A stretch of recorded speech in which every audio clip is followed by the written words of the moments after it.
Hello, everybody. Bit of a different face here as usual, with a brand new face, some familiar faces, and some very familiar faces of our Strange Aeons cast. With AJ out of town today, unfortunately, and Bryn joining him for a little bit of vacation, well deserved. Believed I took it upon myself to fill your usual Saturday slot with something a bit fun that I've been planning here. You stole the show. I did steal the show slightly. I definitely planned this to fully rob AJ's time slot. Congratulations, this is your new full-time show. Strange Aeons is gone. It's in my pocket right now. But no, it's there's some fun here that well, at least Corey, our showrunner for today, thankfully giving me a break from things to actually be able to GM this for you all, has picked up on the joke being that you're all level 11 rogues because I watched Ocean 11s and got inspired from them, so fun. But no, today we're gonna have a bit of fun here in Alkenstar, robbing a casino. But for what? You guys don't really know. You know it's worth a lot of money. A lot of money. One would hope. Hence the robbing. You guys have done a lot of jobs in your past. The minimum payout for this job to be done successfully, loud or quiet, they do not care so long as you get the item that they want. 20,000 gold each. Ooh. That's a lot of money. You aren't sure who's hired you here. You know that your handler for these jobs that kind of is the middleman to organize everything so that you guys don't have to. Excuse me. Has gotten you some details as far as what the job entails. He doesn't know what you're stealing either. Brief meeting in the south side of Alkenstar here has given you guys some details on the job. You'll need to get to the casino in a timely manner this evening, the 2nd of Desnus, a good celebration of Ascendance Night for any Norgorberites out there, or whatever the term is for followers of Norgorber. Ascendance Day, honoring the aspect of Norgorber for thievery by robbing a casino. Should be fun. But you know there's a couple of details here, besides the money, that you're going to be needing to go through. You're going to need to get some access keys to get into the warehouse that is attached, quote-unquote, to the casino. You'll need to find the vault codes in order to properly unlock it, or manage to pick your way through quite the impressive vault. And also figure out what you're stealing, because the vault is pressure sensitive, and you have 2 minutes to get in, get the item, and get out before any alarms will trigger, due to a mana storm that will be ongoing tonight. Meaning you have a very short window to succeed, generally about 2 hours once you arrive at the casino to get to the warehouse itself. Figure out what you're stealing, or at least generally how much it weighs so you can get a decoy, and find your way back. Which 4 of you will be going into the casino tonight. 1 of you is already there. Has been there for a few days, indoctrinating himself as a employee, an inside man of sorts, to help out with figuring things out ahead of time as far as the casino's layout and such, which you all would know if Corey would like to pull up the map here to show off a bit of the casino.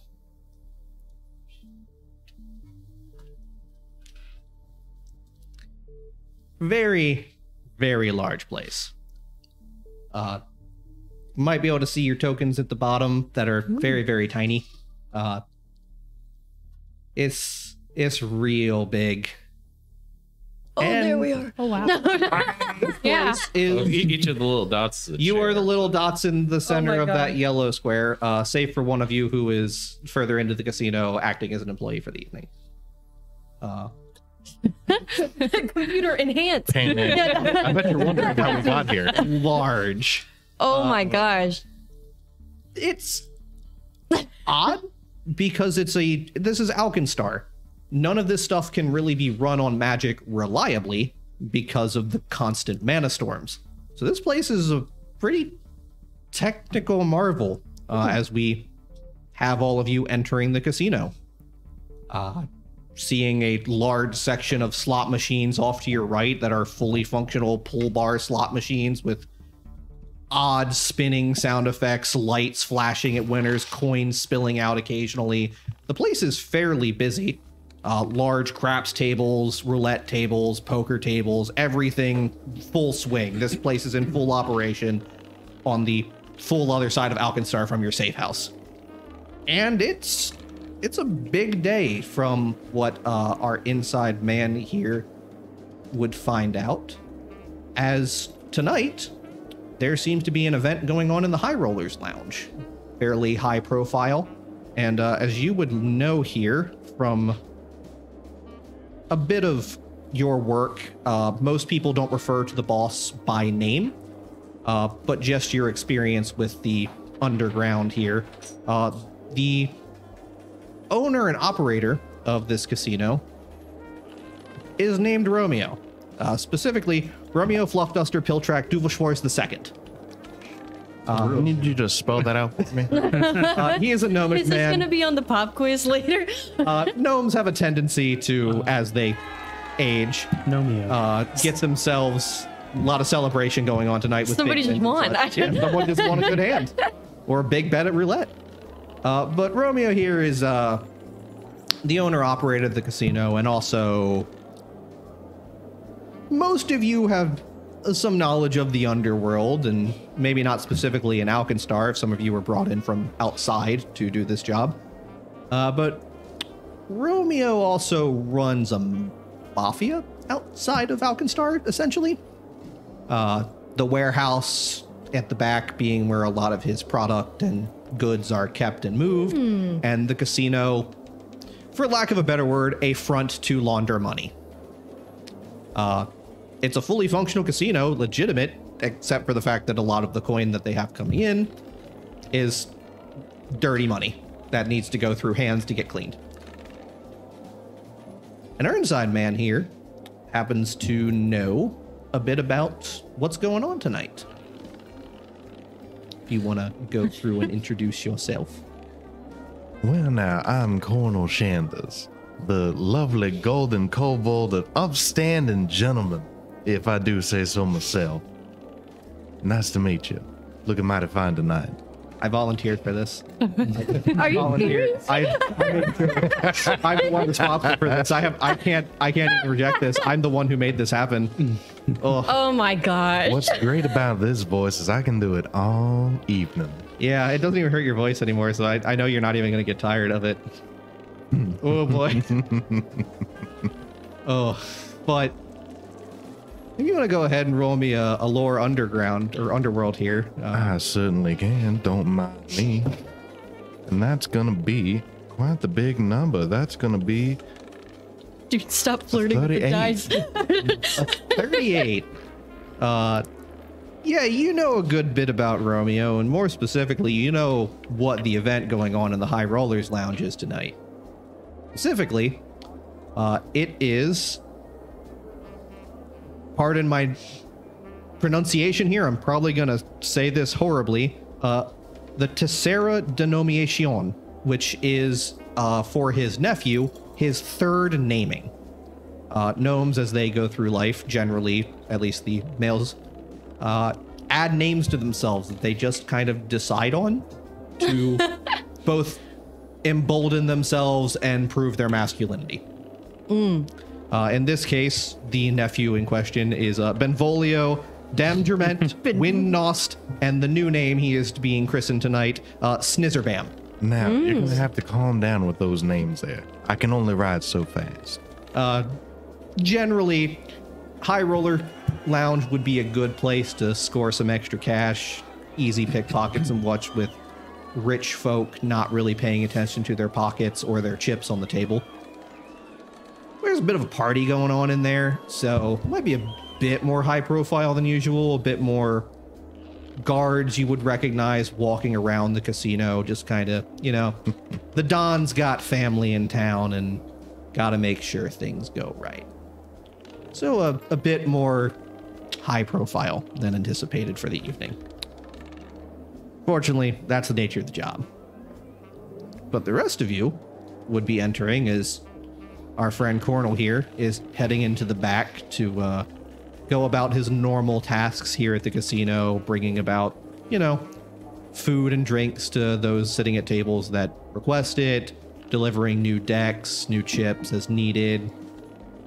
You just started here maybe a week ago. You're still kind of ground floor employee. You're not you might fill in for a dealer occasionally, but you're not one of the default dealers. Now, don't forget, you gotta put on a little showmanship. Bring him the drinks. I'm only 3 feet tall. Press to digitate that on right up to you. It's a good way to get tips. Some real fancy folk might find that a bit interesting there. But what are the rest of you up to as you enter through this main entranceway? You see a couple of usual, casino security at the front gate to make sure that, if people are trying to run out with a bunch of money, they can quickly grab them and stop them from leaving. Front desk there doesn't appear to be manned by people. It appears to be some sort of clockwork automatons that are just sort of automated to check in folks, receive and pay out chip values, take in gold, put it back, and give them the chips that they pay for. Tip my hat to the clockwork people. Howdy, partner. How can we assist you? I'm just gonna exchange some coin for chips. Alrighty. How many chips would you like? I got 1 coin left. Well, that will not get you much. And they just set out what looks like a single stack of 5 chips. That is 2 silver chips, like 2 silver per chip, roughly, is the normal minimum here. It's a decently high dollar casino, considering that's like a 20 is 2 silver roughly in equivalency of currency. So you just pretty much handed them, $100. I'm playing Start out with slots tonight. Slots are right over that way. Please check any weaponry on your person in. And they just sort of look you over. Do you have any weapons on you that are not concealable? No. I look like I'm mostly wearing a dress shirt and a coat over top. No weapons. What do they see though in this dress shirt? It's kind of like it's a leaf weave. It's made out of just natural plant material, but it's hard as wood. What are you? Me? I'm What's the person wearing it? 4 feet tall. Named Spines. I'm just a reasonable fellow, I'd consider myself. A reasonable cactus man? Yep. I'm a cactus slushy. Yeah. But yeah, what they just see is a friendly character. Some people. Come on. Spines would know about this place. You're from around Alkenstar. Mm-hmm. You've had some run-ins with a couple of the Don's folks, with Dewey and his fun folk, the Clearwater Cleaners. Some relations, not a maybe official member of the gang, but you've kind of worked with them before. And well, this job needs some local talent with a magical hand, so. Yeah, I'm a contractor of sorts. Contract worker. You're still getting paid the same as everybody else, which is pretty good payday. But slot machines would be over to your right. You'd be more than easily able to find your way over there, and lines and lines and lines of seats. It's very set up in a way that you can't see either end when you are in the middle, past how many other people are there. So you kind of just get engrossed and lost in the slots, just keep playing and playing. Very designed as a casino of, you don't know what time it is, there are no windows. You are meant to spend as much of your money here as possible and not know how long you've been here or how much money you've spent. It's a casino. They want your money. They don't want you to win. The house wants to win. That's downright criminal. Going around the table here, where do we have our fella over here with a fine mustache going? What you see is a short king. Some might describe him as swanky. Some might be right. You see a short little goblin fellow And as he kind of saunters his way into the front lobby, you see him tip his little fedora hat to one of the robots, revealing a sharp middle part with slicked down hair, like it's just one unit. As he twiddles his little mustache and snaps his suspenders. Kind of grooving along to the music that's going. Yeah. Oh, he's a deep connection to jazz. A deep, soulful connection Yes, to he does. jazz, which has now been invented in Galarian canonically because I decided so. Wow, can we help you? Well, I'm just trying to get inside. I'm pretty sure that my cousin's already upstairs. Just kind of look up and you see a fully open just globe that clearly does not have an upstairs. Well, we are sorry for your loss. My loss? I'm sorry. Oh, no. I guess, is there no upstairs? I meant it's the High Rollers Lounge. I assumed it would be higher up. High rollers are permitted in the High Rollers Lounge. You may check with the concierge desk at the High Rollers Lounge. Okay, then I'm go do that. And do you have any weapon, obviously, on you that are not concealable? No. And they don't, these are automatons. They are meant to look for very, like, obvious things. They just let you pass on by. All right. If you wanted to get any chips, you are welcome to come back here to get some to play the games. But you would very easily be able to follow the bright yellow carpets of this casino's floor to a massive, what looks like almost astrolabe of sorts that's just been like configured to show when mana storms are going to happen. And it does show tonight's very soon as this thing is twirling mechanically and buzzing with a faint magical energy. Mostly mechanical. The magic seems to be there specifically so that it can disrupt and show that it has been disrupted. Okay. But you would notice the High Roller Lounge up towards the northeast section of this casino, a walled off section. You can see into it perfectly fine. It's just like a raised, maybe waist high level for a person, 3.5 foot wall that no one inside seems to really be minding the noise of the rest of the casino. But you can see people milling around in there. What looks like a lot of gnomes. And go ahead and make me a perception check. Okay. I would love to. 7 on the die. So that's going to be a 26. 26 will get you enough. There is a lot of folk in there that aren't your typical Alkenstar folk.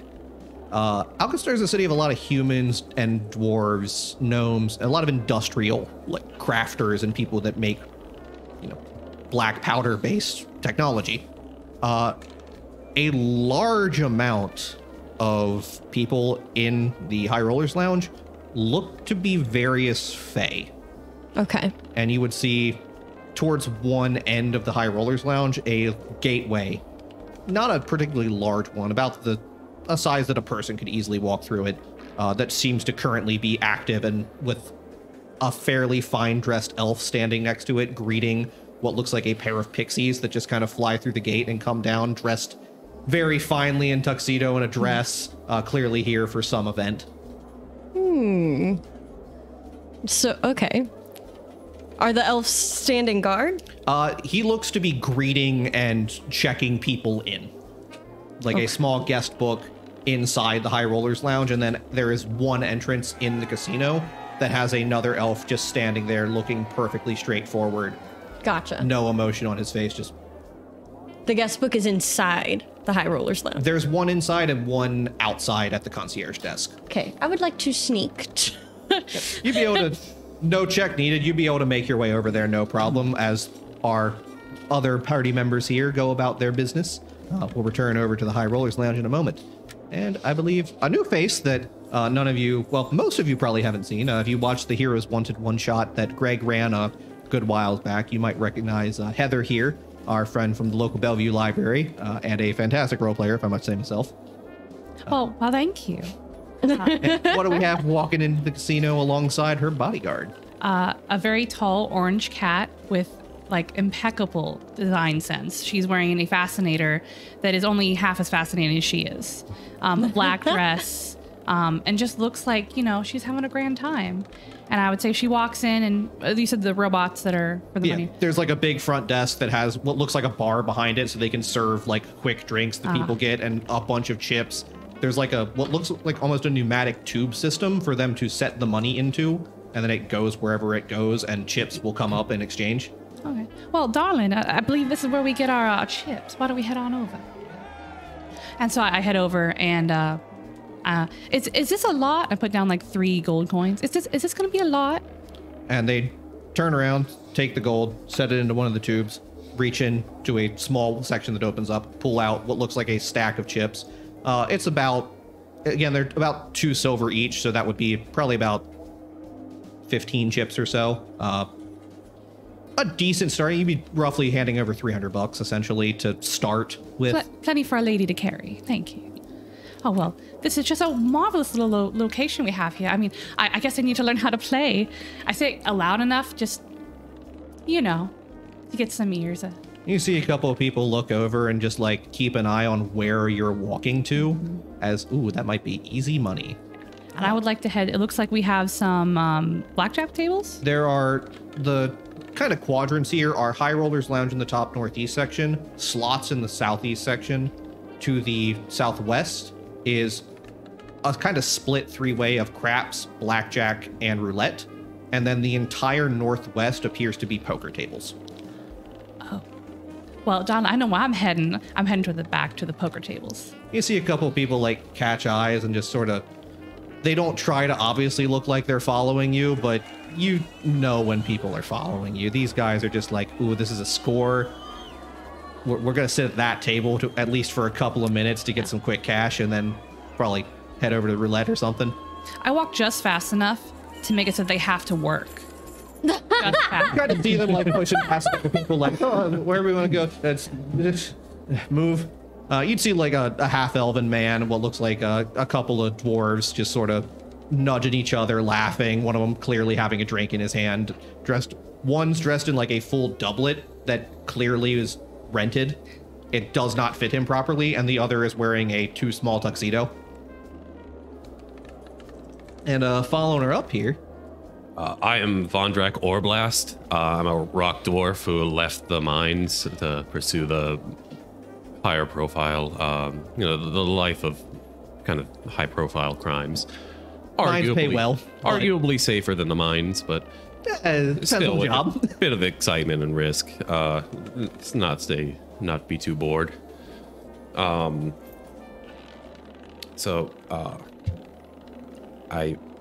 think I'll just I'm going to try to be putting on like the appearance of kind of the high roller a bit. Just for curiosity's sake, how much would like a high roller cash in for chips? A high roller would probably walk in and either already have their money set aside for them, or if they are picking up chips, would probably drop at least 100 gold. Okay, well that's good. I was going to put down 100 gold. So. That would be like they're starting for the night and they're expecting to win big at a couple of hands of poker and start from there. But if they needed more, if they were coming for a tournament, it'd probably be like a 500 buy-in minimum. But there's no tournament going on tonight. There's other events going on. And would either of you, as you're passing by to check in here, have any obvious weapons that are not concealable? Me, darling? No. I can barely conceal anything in this dress. Oh my gosh, dude. No, definitely not. Ching, nothing. Not claws or anything. I mean, the goblin has some pretty big teeth. He bite me. Nah. I have my upgraded pick that I use now just as a standard weapon that I will turn over. But I do have my, as a dwarf, I have my clan dagger that I have in a concealable sheath, stealth sheath. Concealable sheath. Concealable sheath, yeah. They wouldn't even bother to, like, they don't, these machines are very obviously, they look for like, oh, you're walking in with a greatsword on your back or a pistol on your belt. Yeah. They're looking for the obvious things. Yeah, so the pick will be turned over. And they just, you set it on the counter and they just turn, raise a single flat hand up to one of the 2 guards standing by the entrance, who walks over. We'll check it into the storage over here. Whenever you're ready to leave, just let one of us know. We'll step inside. All right. Do I get a receipt for that? He pulls out just what looks like a name tag and just like ties it around the base, like hilt of the pick. Name. Vondrak Orblast. Just writes it down, sets it over, and you see from the clockwork automaton's mouth, just hands over a receipt that has the same name in very block letters and just a number attached to it, like number 113. Would you like any chips or drinks while you are here? I'll certainly take a nice strong drink, and I'll also cash in 100 gold. And they hand over a substantial amount of chips. You got a pretty hefty stack here, and would turn, just one of the hands extending out, grabbing a bottle, presenting it over to you. It looks like roughly 80 proof bourbon. Very fine. Just This will do well. mixer or on the rocks? On the rocks. I'm a rock gnome. Rock dwarf. They notice that, and they don't put one of the like a big ice cube in it. They take one of those freezing stones that are just like from underneath, and it's a full just like circular rock in the drink that is cold. That is adds kind of a mineral-y taste to it. That's a fine rock, just the way I like it. Just a quick eye on it. Might be a geode, but who knows? I have to crack that open. They might not like that too much. But before we go around here, we do have a couple blesses at the table here. From Haven the Oracle, a bless for Derp. Why, thank you, darling. And from the Dungeon Speedrun, a bless for Spines. And for our new viewers here, blesses are a +1 or -1 to a roll if it would make it a success, and they have a Bane. -1 would make that a failure. Pretty easy stuff. We have some hero points, and because this is a one-shot, everything is discounted today. We're running our happy hour specials, so all of our hero point redemptions, Blessed Banes, and the Will Woe are all 50% off. Everything So if you want to must cause some go. chaos here in the middle of a heist, feel free. Because I no do heist should go as encourage you. planned. Please give me some woes. But you guys would find yourselves about the casino, and well, it is an easy way for myself, and so that no one has to really decide for themselves. Everyone roll a d20. Nope. We're gonna see who goes first.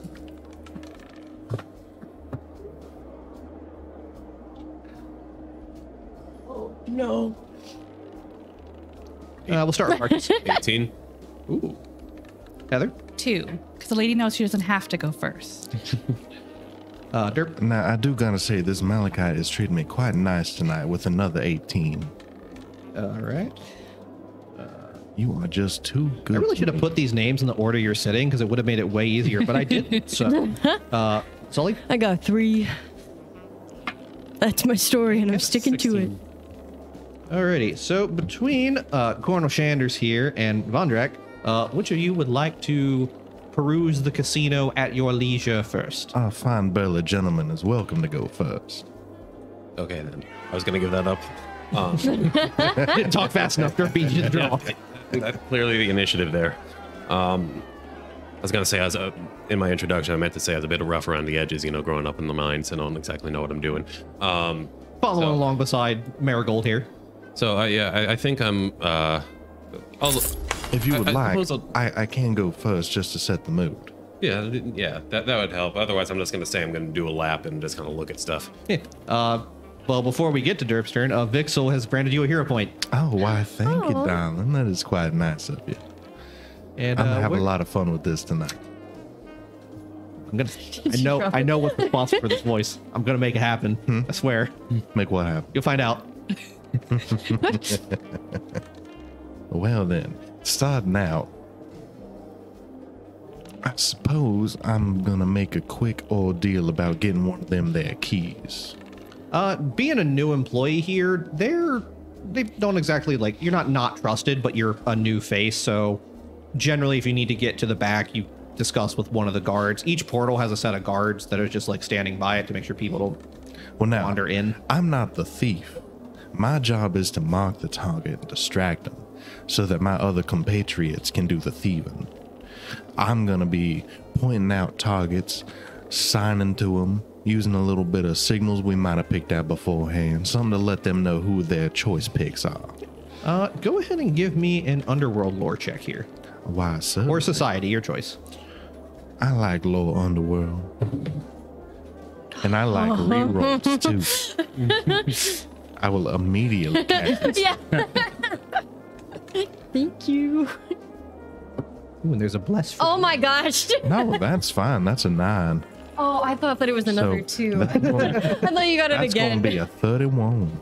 31. Yeah. Are you looking for just like generic employees, or are you looking for someone specific? People I know have the important things like we're looking for the keys to get back into the back rooms. Most of the guards at the portals definitely have them, but they're guards. You're gonna need to distract them for someone to get in close enough, and you're gonna have to distract both of them. And that's what I'm setting up is the appropriate time and measure to be the distraction while my compatriots do the There hard are work. people that come in and out of like the kitchens are in the back, so if someone orders food to be taken to the tables, there are people that pass back and forth that you could cash in passing.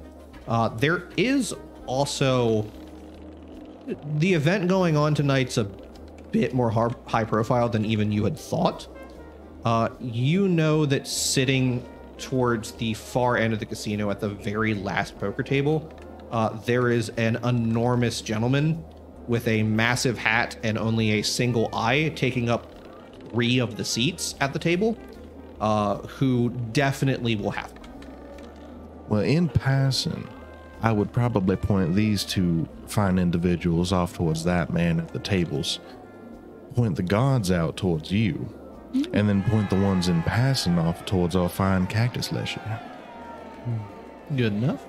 Divvying up the tasks. So letting you guys kind of know who good targets would be to catch these and be able to find them. You would know the floor manager just kind of walking around here is a half-orc gentleman, Armat Zash, who very kind of big official dude, runs the floor, makes sure tables are running well, looks for issues to be handled. You've seen a couple of people this night already getting a bit drunk and having them escorted out. Floor manager just kind of, hey, that fella, get him out of here. I'll make myself available to assist the thief whenever they decide they want to take their pickings. And you would, as an employee here, you would be able to very easily like speak with the concierge at the high rollers desk and be like, hey, I've got something for so-and-so. Make your way in there. You wouldn't be expected to stay in there for a long time, but you would be able to get inside fairly easily. And that would bring us back. So basically, I'm just spending my turn to aid whoever needs me. Yeah. Aid and let people know who to hit. Yeah. Which is a good thing to do because there's a lot of people in this casino. And brings us back over to Vondrak. All right, I will. I'll move toward that table with the large gentleman. But along the way, I'd also want to specifically look for if there are any guards that appear like stronger than the others. Most of the like people standing by the portals look to be about like a quick glance. They're armed. They have a pistol at their side, and that's about it. They look about as tough as each other. They're just stationed. They're tougher than most of the like patrons of the casino, but you could probably punch out one of these guys real simple. It'd be very obvious, but you could take these guys pretty easily. The larger gentleman, as you sort of look to approach that table, is set almost directly beside one of those portals to what seemingly is have quick access to it. Massive blue skin, a fedora set on his head with a spot cut out of the center for a horn to protrude through, and a single eye. And seated on his shoulder looks to be about the size of a bat, a humanoid bat creature with massive shades just sitting on his shoulder. And just go to, hey, no, not that, no, call, not, you dumb, and just kind of looks over, raises a hand up and does this motion. All right, no, you're fine, whatever. Play your hand how you want. And just sets his hand slowly back down. And his hand, like this dude's hand is bigger than your entire head. He is a category size, huge creature. He's a big lad. Right. Yeah, so I'll move toward that table and try to sit down if there's a seat open. There'd be 3 seats available at that table that he is not taking up. And he just kind of looks over at one other dude in the seats that's been there, just kind of low on chips. Very obviously, like you would walk up behind him, see his hand, 2 kings. He's gonna win this hand, and the ogre just kind of turns his head, looks at him. Got me again, I fold. And just pushes a few chips into the center of the table. Right. For this, do we have any, are we going to have a mechanic to try to play, or are we mostly going to... It's mostly just going to be flat d20s to see how good your hand you get is. I'm not going to make you play cards here at the table. Okay, yeah. But otherwise, yeah, I think I will try to sit down, introduce myself, and put down a few chips. A little 5-10 chips. I don't know what seems to be appropriate for these tables. Small blinds are... The small blind is 1 chip, 2 silver. Big blind is 2 chips, 4 silver. He seems to be almost immediately after the blinds, just putting like several gold worth onto the table. Okay. And he just kind of looks over. I don't know you. Who's you? I'm Von Drak Orblast. I made my riches in the mines. You got money? Do I got money? Of course I've got money. Not for long. He's starting to see a little bat fellow like run around his back and sit on the other shoulder, so he's between you and him. Oh yeah, you ain't gonna be having much money any here time soon, man. It's gonna be real bad for you. Big Lil John here, he real good at cards. Don't underestimate my skills. And I think I want to try to do intimidate, or what do I have here? If I find all of my things, it's... I know where my things are. I've got my...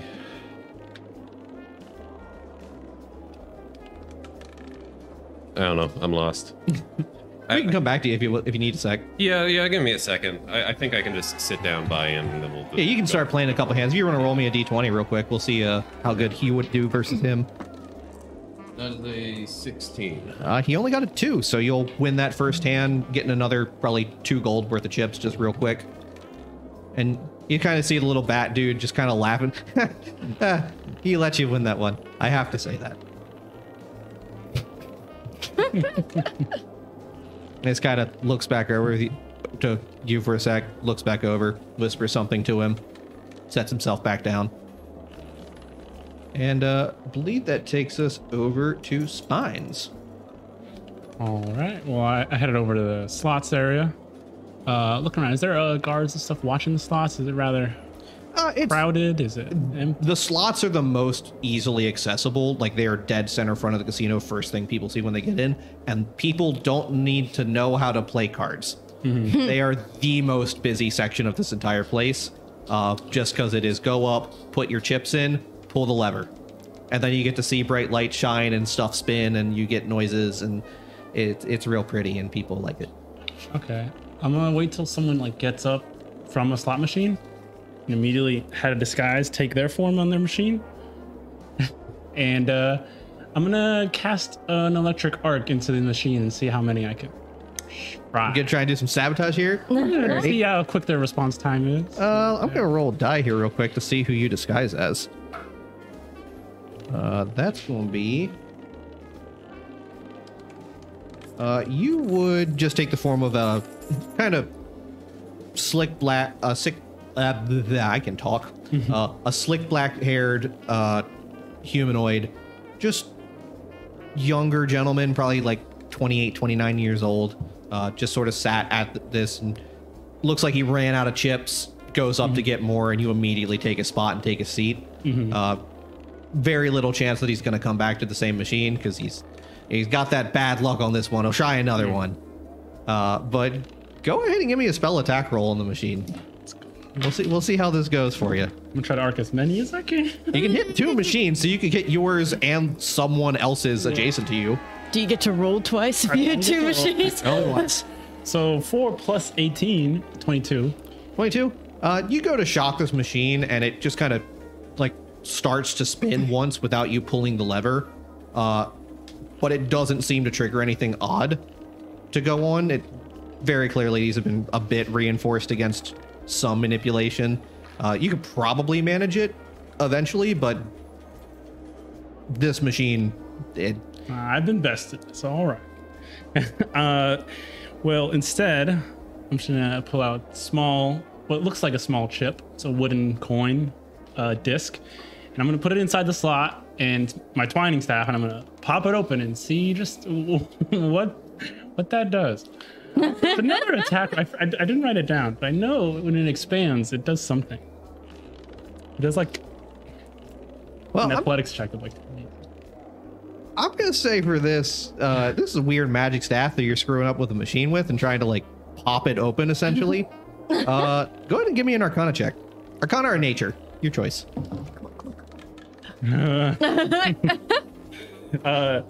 Arcana or Nature. Well, it's a 30. 8 plus 22.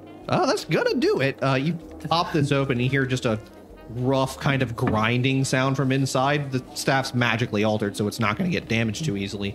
But pull it back out. The front of the machine just kind of like hitches a moment. The lever pops up to a position that it should not go to, and the entire front of the machine pops open and just starts spilling out chips. As if you had hit a jackpot, but the machine is clearly broken. And you see a bunch of people like looking over your direction suddenly, just like, what the? And are you doing anything as all these chips are spilling out? Just putting them in my bag. These are spilling onto the floor, and you can see some people like making their way over, just like trying to walk by casually and reach down, like grab it. Yeah, go ahead, feel free. I can't take all of this. I'm just gonna start putting in my bag, my sleeves. Go ahead and roll me. We're gonna say a D6 here. D6. 2. So you're gonna get about 200 gold worth out of this machine in chips that you have scored here. Okay, is there any attention? There's definitely like once people start to notice this and start coming over to grab stuff, you can see coming down the aisle, like pushing a couple people away. You can see one of the security officers heading your direction. Okay, I'm blending in the crowd and changing somebody else. Give me a stealth check, or stealth or deception. We'll call it deception for this. Okay, 17 Hey. plus 21, so 38. You catch this guard coming down. He's like on the other end. That was the closest way for him to get in. You dip between the machines, get to the other side, and manage to, between that section, find another 50 gold just like stuck between the machines. I feel like 50 gold in chips that are just easy pickups. All right. Then I'm gonna make my way over to the high rollers section. We'll head that way as we jump over to figured out what you got there. Yeah, we're trying to do. So basically, coming off that win, I wanted to do intimidating glare to try to demoralize. Oh yeah, sure. Go ahead and roll that intimidate check. It's 15 plus 18, so 30, 35, 33. Yeah. You'd see the ogre just kind of like doesn't process what's happening. He's too engrossed in his cards. But you see the bat on him kind of like flinch back and bump into him. And he just kind of like, enough that the ogre's head flinches. He's just like, what are you doing? And goes to pick him up. And as he's doing that, you can see his suit, it clearly has been tailored to make him be able to wear it. But it's not quite big enough, so it stretches a bit. And you can see poking out of his pocket one of his portal keys. Okay. But going through there, go ahead and roll me another d20. 6. That's a 17 for him, so he will win that hand. Again, the money you won is what you lost. Vixel, another hero point to Derp. We go over to our Now, aren't you next. just a sweetie, Vixel? Thank you very much. Brings us over to Bandit. I believe you're headed over to the High Roller Lounge. Bandit. Well, I'm at the front desk first. I was looking at the guest book. The guest book is the guest book for the High Roller Lounge is at the High Roller Lounge. Oh, there's right no in front. outside of it? There's a concierge desk outside. If you want to pull it's that top right section there. Yeah. It has the little desk in front of it. Okay, that's where I think I was. I was gonna sneak over there. Yeah. And you just see, like, if you want to blend in with the crowd and try to sneak past, you certainly can. But if you were trying to get, like, a look at the book, you'd have to go up to the concierge. Mm-hmm. No, I'm a sneak. I'm getting there. Just kind of gonna break your way in. I'm going kind of, where's that desk? There's a fella just standing there, he doesn't look bored. He looks very, like, purposely there. Okay. How tall is he? He's a pretty tall fella. He's like 6'5". Okay. Elven fella. Pretty short. So I'm gonna try and just sneak over behind the desk just to kind of nose up and get a peek at the book. Give me a stealth roll. Okay. The lovely thing about goblins is getting legendary sneak at level 9. Okay, let's see. Oh, that's a 2 on the die, but I've got a plus 22 for stealth, so it's still a 24. That hits the DC exactly. Yes! Yes! Yes! These general fellows out here they're clearly, like, not your average employees, but they're He's not. sleepy. You're sneak. This is your job. This is what you're here for. You're here to sneak and find out stuff. There are a fair number of big names on here. You would notice on the guest list, not checked in, is just a last name Mugland. Mugland? Mugland. Like the mug. Mugland. Yep. Mugland. And another name that you would note on here is Loveless. Loveless. Oh, that's sad. You would know Mugland is involved in Alkenstar. He's nobility that makes his money 100% legitimately. Don't question him. No, he doesn't own any shady banks or anything. And Well, I wasn't going to. the other name, Loveless, there's a like asterisk next to her name, kind of denoting that if she arrives, someone needs to know. Loveless is one of Alkenstar's sheriffs. Oh, the sheriff. Okay, that's good to know. But there's a bless for you also. Oh, thank from you. Taraka. Thank you so much. I'll dig one of those out. All right. Each of us is getting our personal sims. Okay. Is there anything behind the desk? There's a couple of things here that it mostly looks like check-in materials. There's a couple of books in here. There does look to be what just looks like a ring box that someone forgot. That's just like been set here. They know whose it is, obviously, but someone left it here when they were last here and haven't been back to pick it up yet. So it's just being held at the concierge desk. Yoink. I want that. Give me a thievery check. Alrighty. That's a 3 on the die, but a 22 for thievery, 25. 25, you'd reach your hand up and grab it just in time to snatch it off the desk and like slide a pen the other direction. So the elf just kind of like moves his hand and notices that this pen has fallen, just goes to you're like snatching it from the right side as he leans to the left. Oh my gosh, that's so funny. And go ahead on that and roll me a d8. A D8? I'd love to. 4.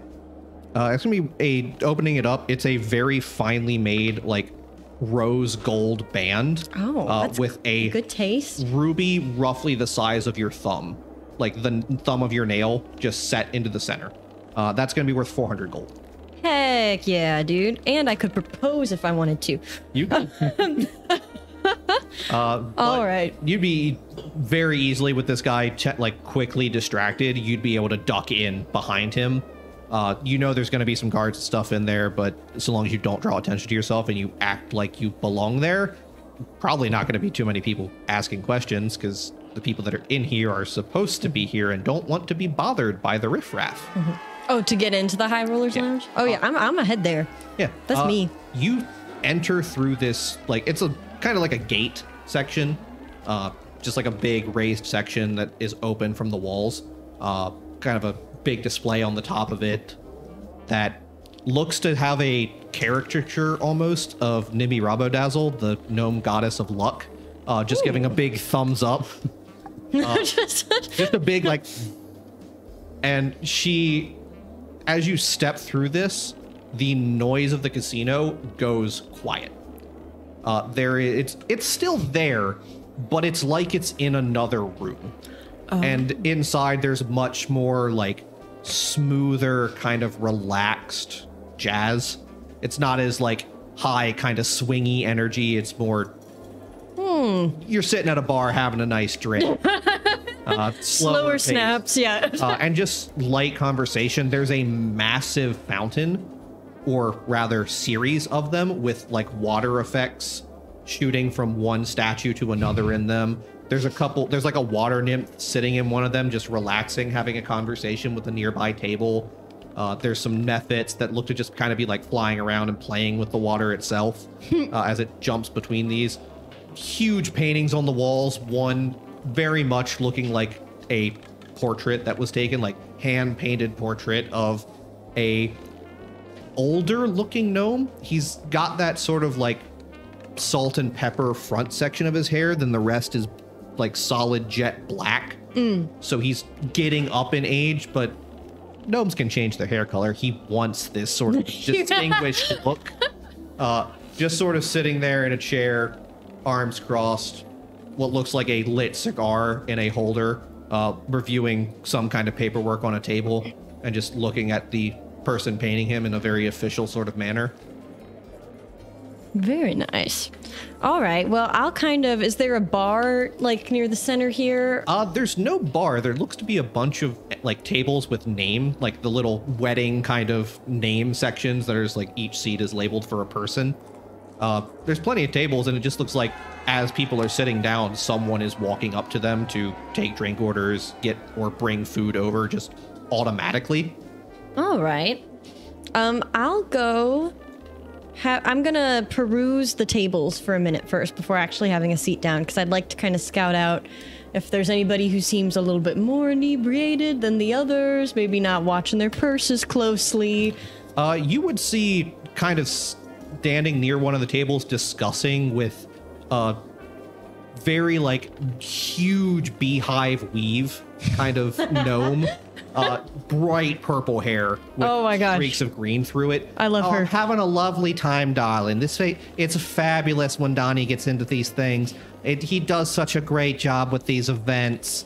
And you clearly see just like set on a bead of pearls that is just like a side piece to her dress is hanging one of these portal keys.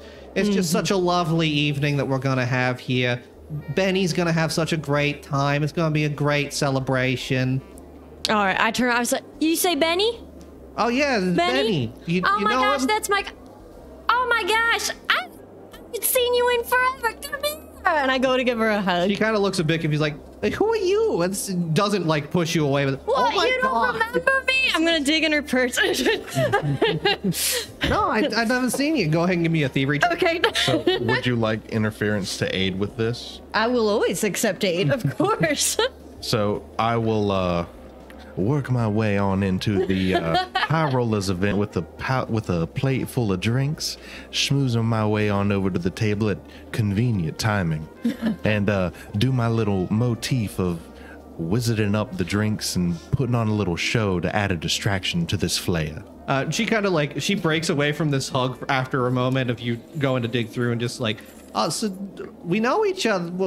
I don't remember the last time. Oh my God. And she kind of looks over and you hover up this just straight like purple glowing martini that is clearly enhanced with some sort of magic to it. I love these. You gotta order one. I gotta order one? Yeah. Excuse me, barkeep, can I have another? Did I get in her stuff? He's gonna roll to aid you and you're gonna roll a thievery check. Okay. Deception check to aid you is going to be a 29. That's gonna succeed. What are you? You have a bless. That's gonna critically succeed. Because the DC is 20. Heck yeah, dude. So what is your training in deception? Your proficiency? I'm a master. So that's going to be a +3. Actually, +4. A +4? Yeah, I believe it. Let me double check 8. I'm already good at this. Oh my gosh. Also, we have bunch of blesses. One for Bandit. I already have one. Whoever is missing a bless is getting one. Derp got your bless back. Everyone is blessed at this point. Why, thank you. I'll go ahead and roll this. Y'all certainly know how to treat a kobold, don't you? I mean, that's a 19 on the die. I've got a 22. If we had a 4, we're like... I mean, that's going to be a crit success with 19. So many numbers. How would you like a 45? You very easily get this rune out of her purse. Mm-hmm. And what else do you grab outside of it? What else does she have? You don't. What else do you pull out of the purse? You tell me. Oh, her ID. I steal her identity. Her social security card. Her checks. Her checking book. She'd have a little booklet here that you could easily like pull out. Not going to help you in the moment, but I'm gonna write something later. It's gonna help me. You'd be able to get it out. I'd say. Is there any jewelry or perfume in there? Yeah, there's probably like a pair of spare earrings in case she loses hers. Mm-hmm. You can see what looks like just a pair, like mismatched, obviously like on purpose to match her hair. One massive amethyst and the other a huge emerald just hanging from her ears that look like they're just on little metal bands with a gemstone much bigger than the band should be able to hold. It's like weighing down her ears. Yeah, her ears are slightly sagging. Yeah. But go ahead and roll me another d6. Oh, I would love to. 1. They're not the finest cut gems, but they're very nice looking. So that's going to get you another 100 gold, get you up to 500. All right. Well, I'm going to write me a check later, so I'm going to. That's good. You want to do me a favor real quick, though? Yes. You want to turn around and grab the gold bar directly behind you off the top of the pile? Oh, like a real. Oh, what? Now, one side of that should open. No way. What is it? It's Christmas. Whoa, what's in here? Well, what do you got? I've got a lot of stuff. I got some cards. I got 3 dice, a token. Candy. You got a little piece of candy you can have after stream. So those dice. Everybody's getting robbed. If I can't, are you kidding? Those dice are 3d6, which is your sneak attack damage. Yes. But you may notice something special about the 6. Yes, it has a little gold dot on You want it. to put that in the tray for people to see? Yeah. That is your new sneak attack die. If you roll a 6, you get a 7 in honor of Nivi. Oh, heck yeah, You also have dude. 2 other things there. That poker chip counts as a hero point. Oh my gosh, dude. And the last one is an ace up your sleeve. That counts as anytime you want to redeem it, 1 degree of success increase. Meaning you can make a success a critical success, a failure a success, a crit failure a failure. Oh my gosh, this is dope. Okay. And this is the other mechanic I've introduced that the rest of you can earn.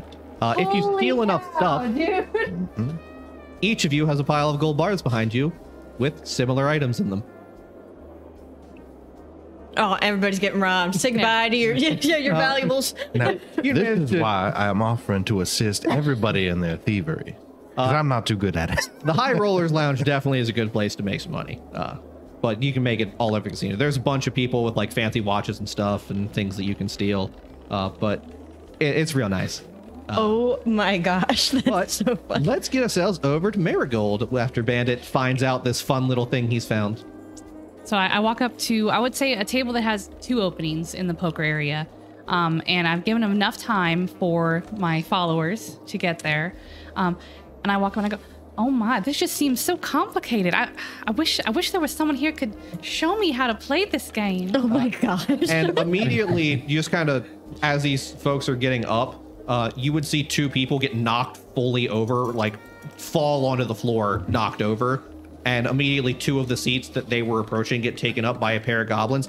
Oh, well, let us tell you, this is a real easy game. We got your hands, no worries. We'll help you out. You make some money. We'll make some money. We'll make some money together. It's totally fine.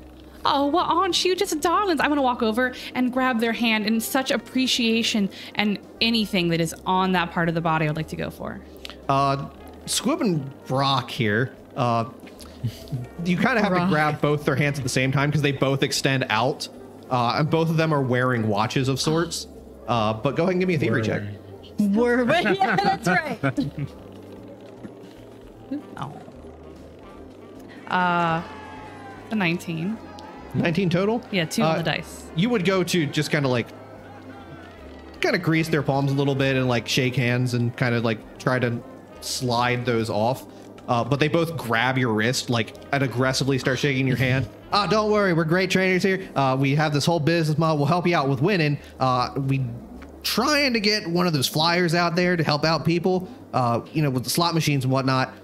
But those are a bit complicated. So we've gone over to poker and such, and they just start giving you a full like sales pitch of teaching you how to play this game in exchange for some of your winnings. Oh, absolutely. I would absolutely want your help in exchange for that. Do I sit here? Yeah, well, any one of the seats, you just kind of look over. A dwarf has kind of stepped up to one of the other seats, and there's a half-elfin man that oddly, he's got kind of like sharp ears, but his hair is bright orange and sort of vaguely moving. It's like a campfire almost. And then the final seat is taken up by just a flat-out orc. Okay. The tuxedo kind of bulging a little bit. He clearly has also rented a tux to be here tonight. What is the ante at this table? It's the base small and big blinds are 1 chip and 2 chips. But you can, after like the first hand, you can immediately ante up. Okay. So I'm gonna slide my coin right in there. Oh, now tell me, what do I do with my cards? All right, so you go with this one. Let me see, and they also get hands and just like also look at yours. Oh, absolutely. Here. Oh my gosh. Let me see here. What is this? A wheel for awesome costumes, ambience, and goodie bars. Thank you, Maverick. We'll figure out about the wheel here in a bit. Jackpot. Give me a moment to think about this. But why don't you go ahead and give me I'll let you pick. Are you trying to deceive them that you don't know how to play, or are you generally like actually trying to get them to teach you? She knows how to play. Deception. She's just not trying to win. That's the only difference. All right, that's a 10 on the dice plus 24, 34? 34. You on this first hand, you're playing these guys for suckers. You follow what they say. You get a fairly good hand, but fully bluff the rest of the table going in and in and in. And you would manage to get, if I can find the right die here, you would manage to, after just this first round, after all the antes, playing through the full cards, 400 gold is on the table, slides over to you. See, you're a natural. See, now part of that's going to go to us whenever we check out. It's not right now, of course. We'll figure out the details on that later. But we got your hand with this. So let's go on for the next round. Aren't you sweetie darling? Thank you so much. I want to do the hand thing again. I'm going to try again. All right. I want. They are going to have a bit easier time, so the DC is going to be a little bit higher from the first time. But that's a lot of money that just got put on the table. They're a little bit distracted. Right. It's a 7 on the die. That is 24. You managed to get one of them off, and just another 50 gold worth. I just want those watches. One for each wrist. Exactly. So, I'm the keeper of time. going back around, going back over to Cornel here. Well, mission accomplished. We have secured at least one of that was a portal key, correct? One of the keys, yes. Yeah. So, now that has been achieved, I think it's time for me to make a little money myself.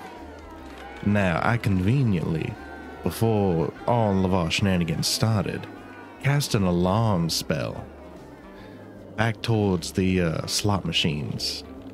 That thing's going to sound suspiciously like a jackpot going off. And I believe it's just about to trigger, as I set it in a very specific place so that I could walk by and touch it. You'd go by, swing over to kind of trigger this thing. You see a bunch of people like look around confused for someone who's won a jackpot, and no one, like everyone is very confused. And some dude just like slaps his machine very like briefly, realizes he can possibly get away with this. Well, I had a jackpot and this thing's not paying out. What the? And just starts to throw a fit. Now, this is myself setting up a distraction for me as I go around and pick up some of them easy pickings. Loose wallet, loose coins, a loose bit of jewelry. Go ahead, just give me- walking down the aisle. Yeah, go ahead and give me a thievery check on this. Well, that's a 19 on the die. So I believe that total is going to give me a 36. 36. I like missing money. Roll me a d10. I can certainly do that. May I use a hero point to reroll the d10? No. That's a 1. So you net a fair amount. You don't net 100 gold. It's nothing to snuff at. But as this is kind of set off and you're already over here, like, obviously you're going to have to get up to people to, like, pocket things and just kind of, like, you know, trying to get people separated along with security. Yeah, trying to play the good employee role. The floor manager would walk up and just be like, this is the second machine we have bust tonight. Look, I know you're new. We got some stuff we need to get handled here. Don't worry about this. Absolutely. There's a crate in the back. I need you to go get it. It's fairly big. It's for the party going on. Can I trust you? I do believe you can. Roll me a deception check. If the scales say anything about me, it is that I am nothing but an honest gentleman. That's 15 on the die, which is going to give me a 38. All right. You're new, but you've been doing a good job so far. You kind of went out of your way to help with this whole situation here. He just reaches into his pocket. Look, this will get you through the portal. Crap, that box, you're too small for this box. It's going to be too big. And he pulls out from his pocket what looks like 3 of these portal keys and just hands them to you. Get 2 of the other folks, head on back. It's big old box. Huge label on it. You can't miss it. It's in the back of the warehouse. Bring it out here. Goes back over to the High Rollers Lounge. Have someone else bring it. I don't care. It just needs to get out here. Plenty easy enough. Absolutely. I would be happy to help you out. And he is going to hand over 3 of those portal keys, leaving you with 1 more needed. And you do notice as he's going to pull these out, he's got more than just those in his hand. He's like separating them out. They're only like this big. They're very small. You would notice another one that he has that is a bit bigger and a different color than the rest. I'm going to go do the task that was burdened upon me. Like, it's not a rush, just sometime in the next like 15 minutes. Oh, That's absolutely. They need more drinks. The wine's back there. It's supposed to be aged from what it's high society stuff, not my business. I just work here. Fair enough. It'll be taken care of. And he heads on away when you head off with these portal keys. He goes to walk away and stops. He turns around a moment. By the way, Yes, sir. if anyone gives you hassle back there, just send them to me. I'll take care of it. You're not supposed to be back there. I said you're going back there to get this. That's their problem, not yours. Will do. And he walks on off. And I believe that will bring us over to Vondrak, All right. playing some poker. I love poker. I take out the bottle of the liquor and kind of smash it down on the table. I'm gonna buy in another round for 10 gold for the next game. And sorry, what did you say? This orc, what does he do? Who is he? He looks like a huge dude. He hasn't said what he does or if he works here. You're not sure. Okay. He's just got this little bat guy in his shoulder. You heard the bat refer to him as Little John, but the bat hasn't been addressed by the ogre by name at all. Okay. So as I buy in, so what's your name? What do you do here? You seem to be a notable fellow. To the bat or to the ogre? To the ogre. He just kind of looks at you a moment, sets himself up. Enforcer. I make sure the problems go away. It's good to be problem free, right? What about you, Mr. Little Batman? Jonathan. Big Jonathan. To you. Nice to meet you, Big John. I'm with the big guy. We work together. You an enforcer too? In a sense. You got a problem with it? Keeping enforcement's good. You gonna be having problems? You gonna cause problems tonight? Why would I cause a problem? I'm here to I don't have a know. good Why are you time. asking then? Huh? You're here to meet people. You want to know who you're playing with. I'm here to win cards. You want to win cards? I want cards. Well, fucking play. I put the money down. Good. He just kind of like nudges the ogre and just go, come on. He seems a little riled up after losing the first hand. Just kind of a bit annoyed that he's not won every consecutive hand. Very clearly trying to look over your cards and like whisper. And you can see the dealer notices this, but makes no motion to stop it from happening. All right. Go ahead and give me a d20. 6. He also rolled a 6, so that's going to be another roll off because All right. I don't feel like doing ties. Yeah. 7. One more. Another 6. Oh my gosh. I got double 6s. Let me see if I get a third one. Nah, it's an 11. Go ahead and roll me, because this dude's clearly getting a bit agitated with this. Go ahead and give me a d4. 3. You're going to going across back and forth with these bets. You're going to get him to ante up to a pot of 300 gold. Very nice. So an easy catch there. And he seems a bit distracted. Enough where these two are arguing with each other a little bit, and the bat's just kind of like in his face, like wings extended, flapping directly in front of this one eye.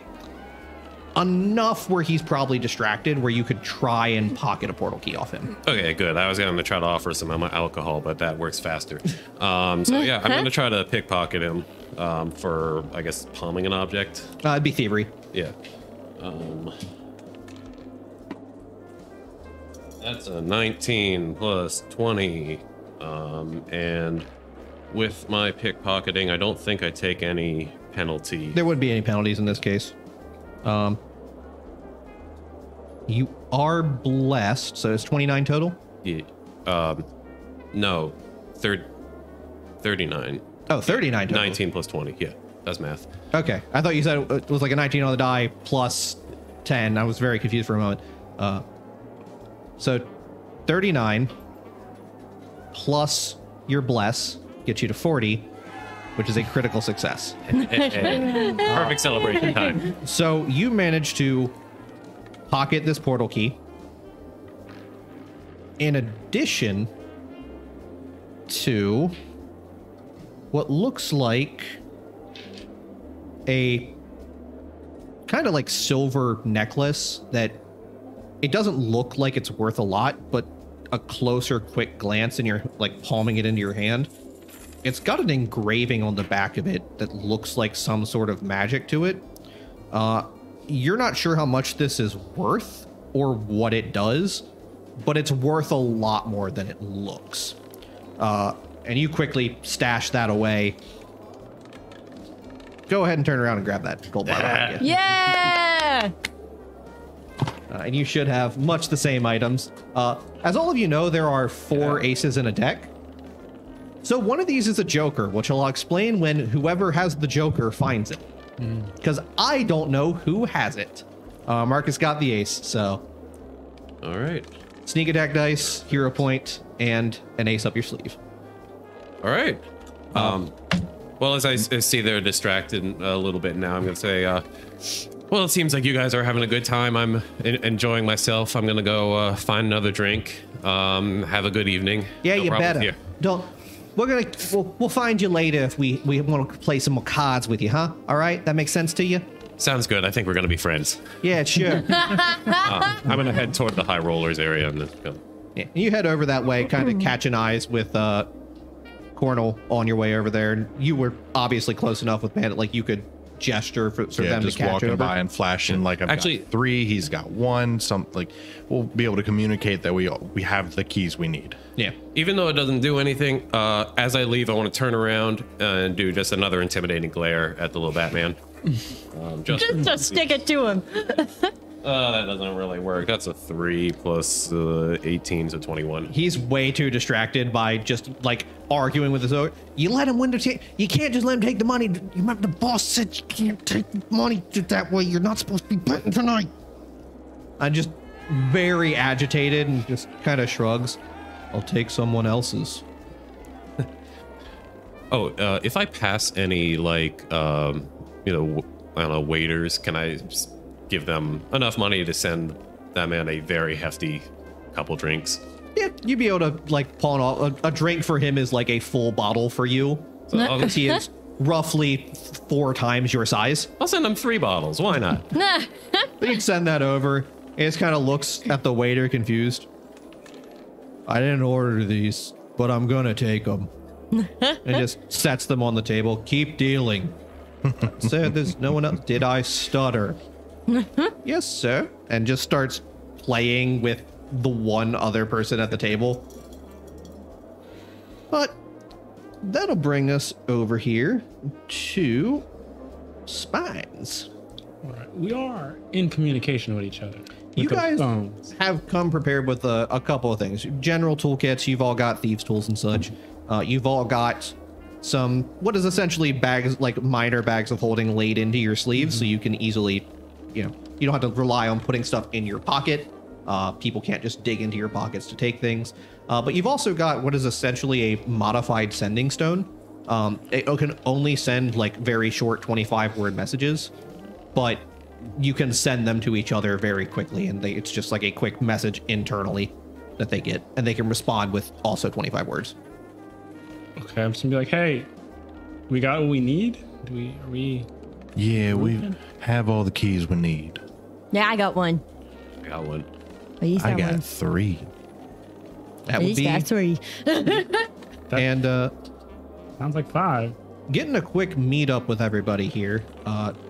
Spines, you'd be very easily able to identify this necklace it's not like a magic item. It doesn't have like a spell that it casts from it or something else. It is part of a magical lock. So it's like a key, but it goes to something very specific, and it requires another part to function. Okay, this is the lock that they got. That would be the locket, like the silver necklace that Vondrak grabbed. All right, so we're gonna need that, and then we're good to go to the warehouse. The only other things that you guys know, it's getting to that point where you're going to need to be in the warehouse soon. You've gotten the means to get there. You know this, like identifying this real quick, this is half the key that you need. You're not sure where the other one is. It might be in the warehouse. It might be on someone like guarding the vault. You're not sure where that one is. The only other problem, which maybe the warehouse might give some clues into, is what you're trying to steal. Because you're not really sure. You know it's a big payday, but you don't know exactly what it is. But managing to contact everybody, you'd briefly be able to kind of like, hey, we got maybe 10, 15 minutes before we need to be at the vault. You got to act fast. And you have the portal keys to get back there. You have a hat of disguise, and you have an employee who's just like, hey, I'm bringing these folks back here to get something for the floor manager. Don't bother me. So you have an in to the warehouse, which is where we're going to pick up when we get back from our break, because it is already 4:30, believe it or not. We are going to take about a 10-minute break here. But before then, we are going to, if you caught it before the stream, I played it before we went to our 10-minute pre-show. We are going to have a little preview for a show Sully is actually going to be running here soon. Just a short 20-second little clip of a voice you may recognize. I'm not going to give any hints. For Malevolence. Yes. That she will be running in about 2 weeks-ish, somewhere 2 around there. weeks-ish. I think it's May the 1st. 1st. Yeah. Yes, sir. And from there, you may also hear during the break a little ad spot for Beginner Box Day, which is an event on Pathfinder 2e subreddit for new players wanting to experience Pathfinder 2e for the first time. That is organized and run by Rise of the Rule Lords over on Twitter. Great guy. But we're going to run a little about 40, 50-second ad spot for him just to promote Beginner Box Day. Really cool event. You should check it out if you're new to Pathfinder or want to experience it, or even if you're used to Pathfinder, just want to see what the beginner box is like. It's really awesome. So we're going to take a break real quick and be back in a few minutes. Greetings, Mother Dearest. Due to some rather unfortunate extenuating circumstances, our return may be somewhat delayed. Don't forget to water the petunias. Love, Litzy.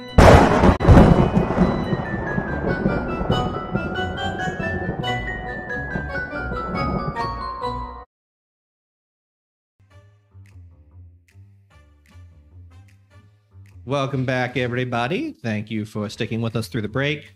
Pardon if you saw some ads. We have to run those so that people don't get pre-rolls. Fortunately, I forgot to do that at the start of the show. So if you got pre-rolls on the start, I deeply apologize. That's on me. And well, training someone new that is unfamiliar with the stream part, that was my bad. Training. I did that. Corey's doing a good job. Round of applause for Corey. I like having I like the fact that I get to Get up GM for some stuff Corey. sometimes because it's nice and I get to, I get to play the game instead of just poke the buttons behind the stream deck. But on break, it looks like the dungeon speed run Bane for the Batman because that's I see what you did there. But I am baned now. I can note that for myself. Correct. Who said that? Sorry, do you have the ventriloquist wing, or was that another party member? Who, me? What? That would be me. Whoa. I also have that. It's a quite handy item. You simply point and somebody screams over there. But when we left off, party had managed to get the portal runes to get themselves through the gate back to the warehouse. But I believe Marigold was going to ask something to somebody before they headed on back. Oh, absolutely. Oh, absolutely. I would like to. I finish up at the table. I promised I'll find you gentlemen at the end of the night. Of course, we'll be around helping other folks. Just before you leave, find us and we'll meet you at the front desk. Fantastic. Thank you both. I want to head over to the high roll and I'll go right up to the person manning the desk. And just a stoically faced elf. Just, can I help you, ma'am? Yes. I'm waiting for my party to arrive, and they're going to go in with me. But before I go in, because just going in by myself seems kind of lonely, I just wanted to chat for a bit. How are you doing tonight? I'm doing fine, ma'am. Just checking folks in as they arrive for the festivities. Is that an easy job or a hard job? It's fairly simple. I check the registry of names and make sure that the name is on it. Your name? Oh, my name? Oh, I don't think so. I'm going in with a party. It's still going to be under a party name. But I was just going to ask you, do you know, how did the... Drop the pen. Let me get that for you. I pick it up for him, hand it to him. And I want to try using discreet inquiry to ask around the question of who would have something important here, like the other half of a necklace. All right, give me a deception check. That's a 6 on the die, plus 24, 30. You kind of pause for a moment and, well, floor manager generally manages things out here. I manage those going into the high roller lounge. He's still responsible for anyone coming through this direction. Otherwise, the casino manager would be the main one you're going to be looking for anyone of note going in and out. I believe the two gentlemen that assist him from the day-to-day about his business would possibly be able to help you out with whatever you might need there, but my understanding they are at the poker tables, not the High Rollers Lounge. And you see him pause for a moment as he just goes, the casino manager specifically requested they stay outside to not cause issue with some of the smaller guests that have arrived tonight from the First World in celebration. Well, isn't that sweet, darling? Thank you. It's been fantastic talking. I think I see my party over there. And I just walk away. He doesn't move to follow or do anything. It's just like, she'll be back when the party arrives. So you were saying he mentioned two people, a floor manager and a casino manager. The floor manager handles the day-to-day, and the casino manager is the fellow who owns the place. Okay. The floor manager, you would have seen earlier and been informed by Cornell that he got the passes to get to the back for everybody to manage to get back there, and hey, I was told that I can bring back whoever I say that I can bring back. So he's got you guys into the warehouse. The two other fellows would be, you would know, Vondrak managed to snag the key that the larger fellow would have had. The floor manager might have one, but from the talk, you don't see an office anywhere that a casino manager would sit here. Even in looking inside the High Rollers Lounge, there's nowhere that they would sit. Likely, if there was to be one that the casino manager had that wasn't on his person, would be back in an office that is probably in a warehouse. Then I'm just gonna, toss my hair to say on that sending stone that to everybody. Easy enough. And a little bit of maneuvering here, knowing that, hey, if things go bad, I don't want to get hurt. So I'll have someone else available to hurt people for me. Corna would very easily be able to have a brief discussion with the guards at check-in, hey, I need some heavy lifting done. We got to pry open a crate. Someone misplaced crowbars, etc., etc. Be able to get Vondrak's weapon back from the check-in vault up at the front, bring it with you, and head on back into the warehouse, which much different atmosphere. Again, no windows or anything in here. It's a very square, solid construction. Somewhat cool than you would expect. Vondrak, you would immediately know this building that you're in, warehouse, is partially underground. Very likely it's like the basement of another building. So there's something on top of it as a facade, and below is where the things happen. You don't see any doorways or anything in here, and kind of through a bunch of boxes and shelving and things where stuff is stored, what looks like things for the casino, food, drinks, various things that need to be set into storage, as well as some other things, weaponry, what looks like some equipment for building things, some less than legal goods. You'd be able to see on the other side a portal that is currently off. What looks like a bunch of carts set in front of it, fairly large enough that it could pack supplies into and take out and bring stuff back through wherever that leads. But you're fairly certain that just a feeling of this place, it's underground and possibly connected to some caves. Alkenstar has some cave systems below it. They're not huge because a lot of the city's been dug out from the side of a mountain. But there might be ways out of here that are just bring a wall down and you could escape through a wall. But if things go quiet, you could just walk out the front door. Same way you came in. Underground, back at home again. Keep an eye out. We might be able to find a way out of here if we need a back door. Would I happen to know where the portal on over there goes? What I've been told? You've not been in the warehouse. You know that it is where they store everything. Generally, other people are sent to get things and they're brought out and either handed off to you or, prepped back there or in one of the other portals that lead to kitchens and back rooms for the staff to sit back and relax in for a little bit. It's a not bad place to work, honestly. You're getting paid decently. It's, you're getting paid to be a waiter, so it's not huge. You get good tips because it's a high roller lounge. But the portal in the back, you're not sure where leads into or out of.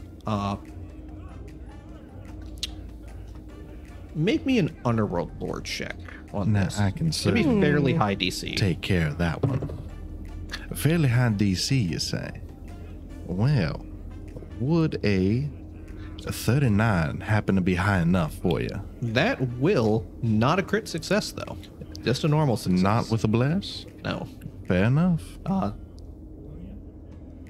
Romeo runs a lot of stuff through Alkenstar. He runs illegally modified firearms. He runs a lot of things alternative to black powder that are equally, if not more powerfully explosive, if unstable. He lets you bump via your revolvers. That portal likely doesn't lead like directly beside the casino or anything, because you got to keep the business looking like a business to have a proper front. That probably leads to it's not super far range, these teleportation networks. They're mostly in-house. You probably paid some wizard off to come down, set them up, and keep his mouth shut. Or that wizard might be keeping his mouth shut for other reasons. That portal goes to the same district of Alkenstar, the other side of the city, as where your safe house is. So getting out through the portal would give you quick access to your safe house, provided you can get out and get there without being seen. Or if you are being chased, escape sight lines enough and then make it to your safe house.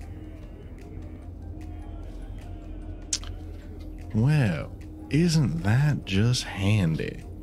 If we can find a key, that is. That is our golden ticket. And a brief look besides the portal, you see a obviously massive stone room that has a huge, big vault door on it with a faint magical glow on it. And you already, spines especially, can feel a bit of a crackle in the air. It's not happening yet, but it's soon. Sometime in the next 10 minutes or so. That mana storm's going to hit.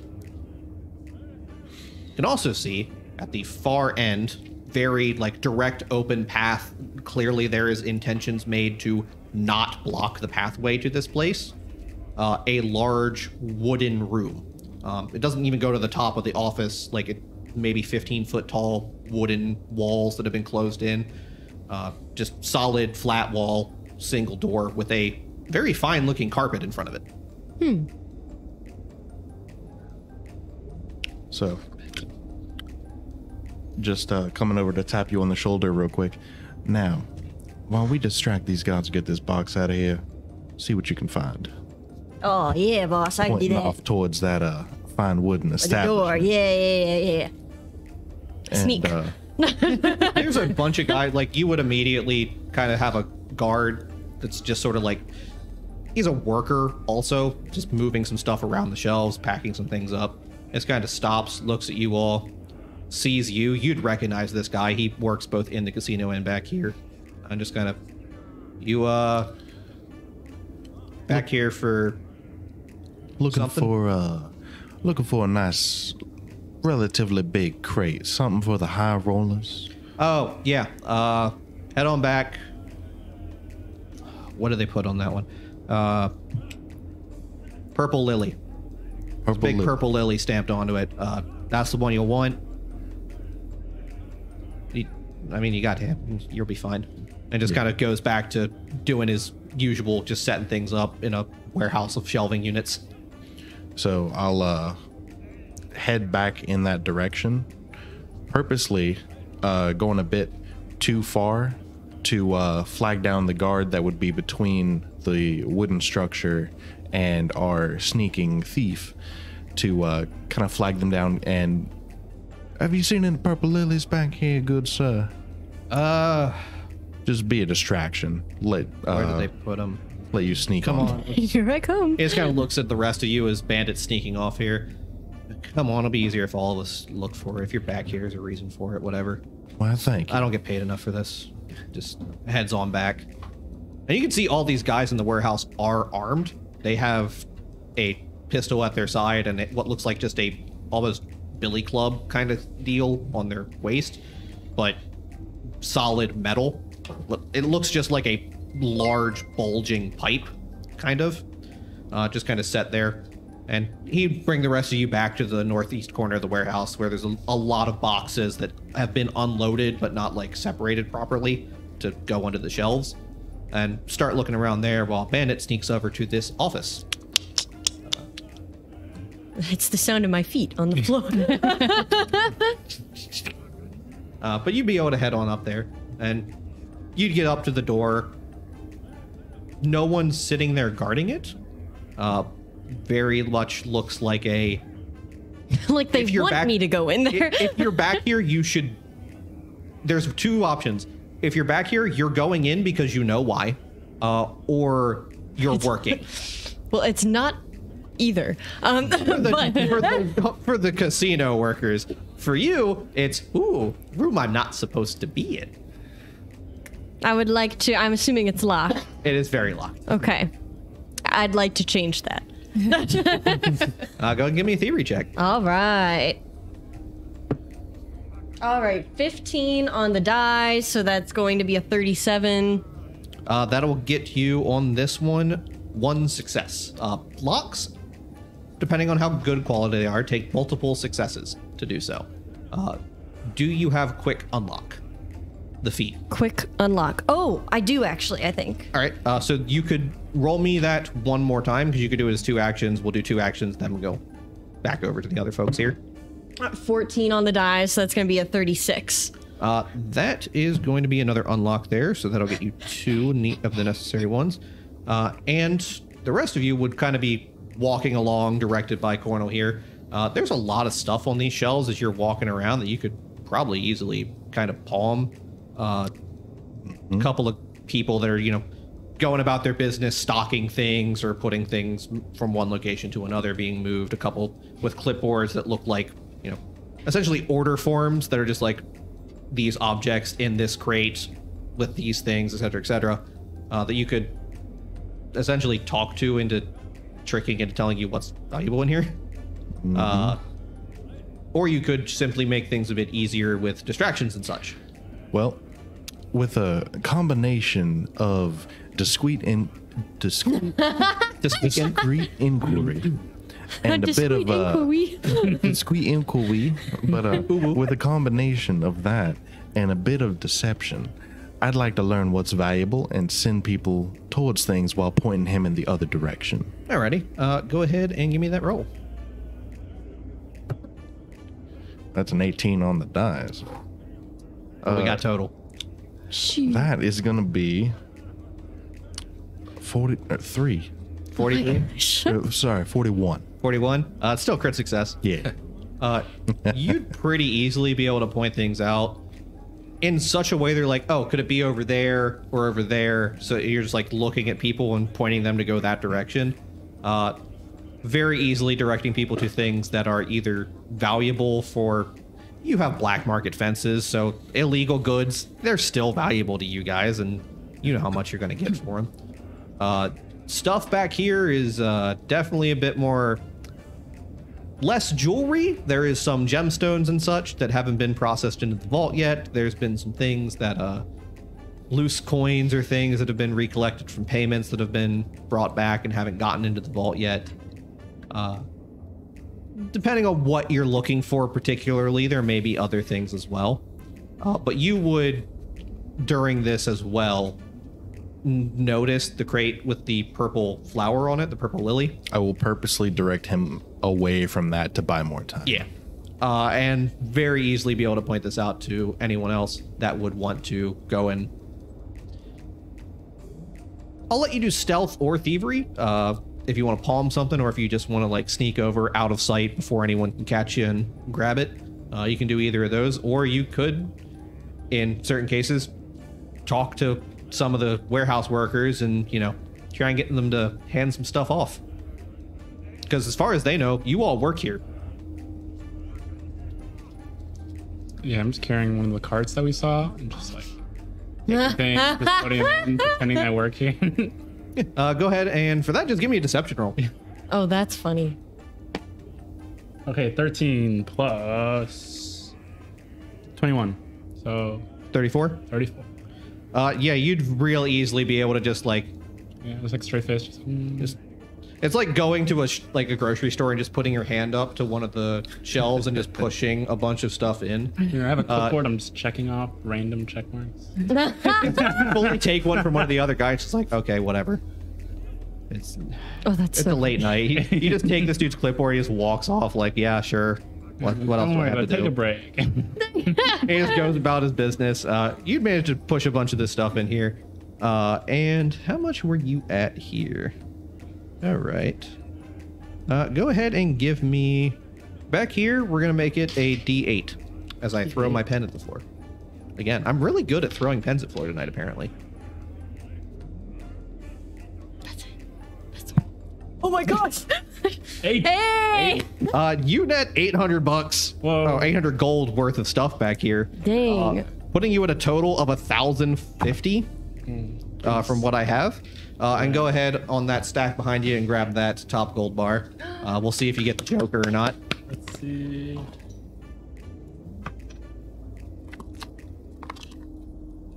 Ace. Ace! That's good. Another ace. Alrighty. Yeah. And again, as a reminder, that's 1 degree of success on whatever roll you want it to be. Ooh. It's your choice when you cash that in. And the poker chip is a hero point. And so we've got those two. Sully is still getting some Kraken. thievery. We're going to go over to Heather and Vondrak and see what's going on here with Marigold. With the information we just got from Cornell, I would like to go to... Actually, is there anything over by the guard that would be the most likely to give Bandit trouble? I see there was a guard near there. He's kind of like... He's near, but he's not looking the direction of the door, and Bandit's pretty sneaky. We'll roll your stealth roll on your turn, but if you want to go ahead and distract, give him a distraction to aid, we can definitely do that. I want to have him come over to one of the things he pointed to, preferably a high thing. Excuse me. Yes, sir. Yes. I'm supposed to get one of these for on the floor tonight. I can't reach it. I can't. I can't reach it. Steps over and looks up.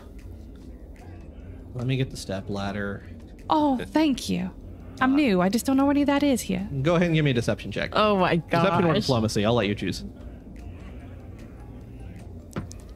That's a 15 on the die plus. We'll make it diplomacy because it's fun. 39. 39. Yeah, he just full. No stealth check needed. There's no one over there at this point. Oh my gosh. He just has to fully walk away. Give me a minute. It's over on the other side. We've only got the one. I keep asking for a second, but management ain't listening to us. You're such a darling. And just heads off to get this step ladder. Is you can easily just like step up onto the edge of the shelving unit to grab whatever you want Right, from up and there. I was definitely half reaching, like, But if you did want to try to grab stuff, you definitely can. oh, for sure. Go ahead and give me a D8 back here. That's a 2. It's no 200 gold worth of stuff, which does get you your gold bar. Woo! Should be the top one on the stack. Sorry, yours is a little bit higher. I didn't have much space there. Da, da, da, da, da. Things out of reach are often the most valuable. Yeah, you had to reach up to grab it. It's perfectly fitting. It's an ace. Oh. I mean, the only person who's got a gold bar left ain't got the Joker. Well, my, oh my, this is going to be fun. You still got to get 400 gold there, bud. That's going to be quite easy. But gonna go ahead and jump back over to Bandit here, break it into the office. Go ahead and give me another thievery check I for would these love locks. to. I would love to. All right, 14 on the die. That's another 26. 36. Oh, 36. I was gonna say 14 rather. on the die. What? I know you don't got a plus 12. That's gonna give you. This isn't like a super. You had to get through a portal network to get here that required a key. The door is a regular lock. It's not like a super secret combination tumbler thing. You'd be able to pop this lock open and step inside to find the other building, other one, top left. You'd be able to find this office up here. That very finely appointed, a large amount of books, what looks like a humongous chair in one corner right by the door. That would look like it would sit roughly a huge-sized creature. And it, just noticing it on one of the bookshelves, there is on the opposite side of the room an equally tiny chair that would fit a small. Oh a my very tiny gosh. creature. And a desk that has papers set about it very neatly. What looks like a half-drank bottle of wine that has been recorked and sat onto the desk. A large amount of paper in here. A couple of chairs sat in front of a desk with one chair on the other side. A massive portrait behind it of a similar gnomish figure that you saw in the High Rollers Lounge. And you make your way into this office. All right, I want to check out some of these papers first. Going around here, so this would essentially be gathering information, but very shorthand. So I'm going to say, do you have Lore Underworld as an option? I do. How'd I get that? Probably a class or a background thing. I do have that. That will probably be your best bet, because generally gathering information is a society check. Okay. In this case, I will let you use Lore Underworld to... You know what criminals do. I am familiar. It's a nat 1. Hold on. Using that hero point. Just forget about that for a second. All right, that's a 14 on the die. I don't have a ton though, so that's going to be a 27. 27? That's enough. You kind of get a gist of what's going on the paper here. The papers don't direct you to like any code or anything. He doesn't have his password on his desk. Come on, man. Are you sure? But Double check. There's several drawers on this desk that you had to go through a locked door to get in here. The drawers, you kind of give one a tug. It's a very well-made desk, but they come out fairly easily. All right. You would know enough that something like a vault key that you would be looking for wouldn't just be in a drawer. It would likely be in a hidden compartment inside of a drawer. Start tapping on the insides of the drawer. And we can go to... Wait, hold on. Can I check behind the giant painting? Is it one of those?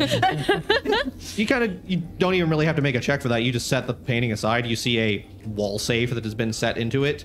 So you can either try cracking that or start looking for the desk on your next turn. I want the wall safe first. Would you have told us, I guess, what you found? Yeah, you have you have essentially like a 25 message earpiece. Oh, yeah. I'll be like, oh, I'm in. Well, in response to that, leave the papers and the desk to me. That's my specialty. Okay. I'm gonna climb up on top of the chair to start messing with the wall vault. Yeah. Just thievery? Thievery to crack it. You're gonna start essentially... It's a combination lock, so you're not picking it, but you're like listening in on tumblers and adjusting things. I've got my stethoscope. Yeah. It's in your thieves toolkit. Oh, yeah.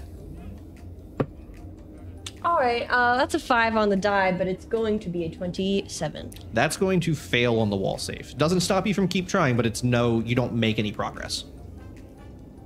What if success? What is success? What if it was a success, though? It could be a success if you want to spend that ace. I mean, I can just keep going, though. So Yeah, you can keep trying. I should probably not. For the oh no. If I could go faster.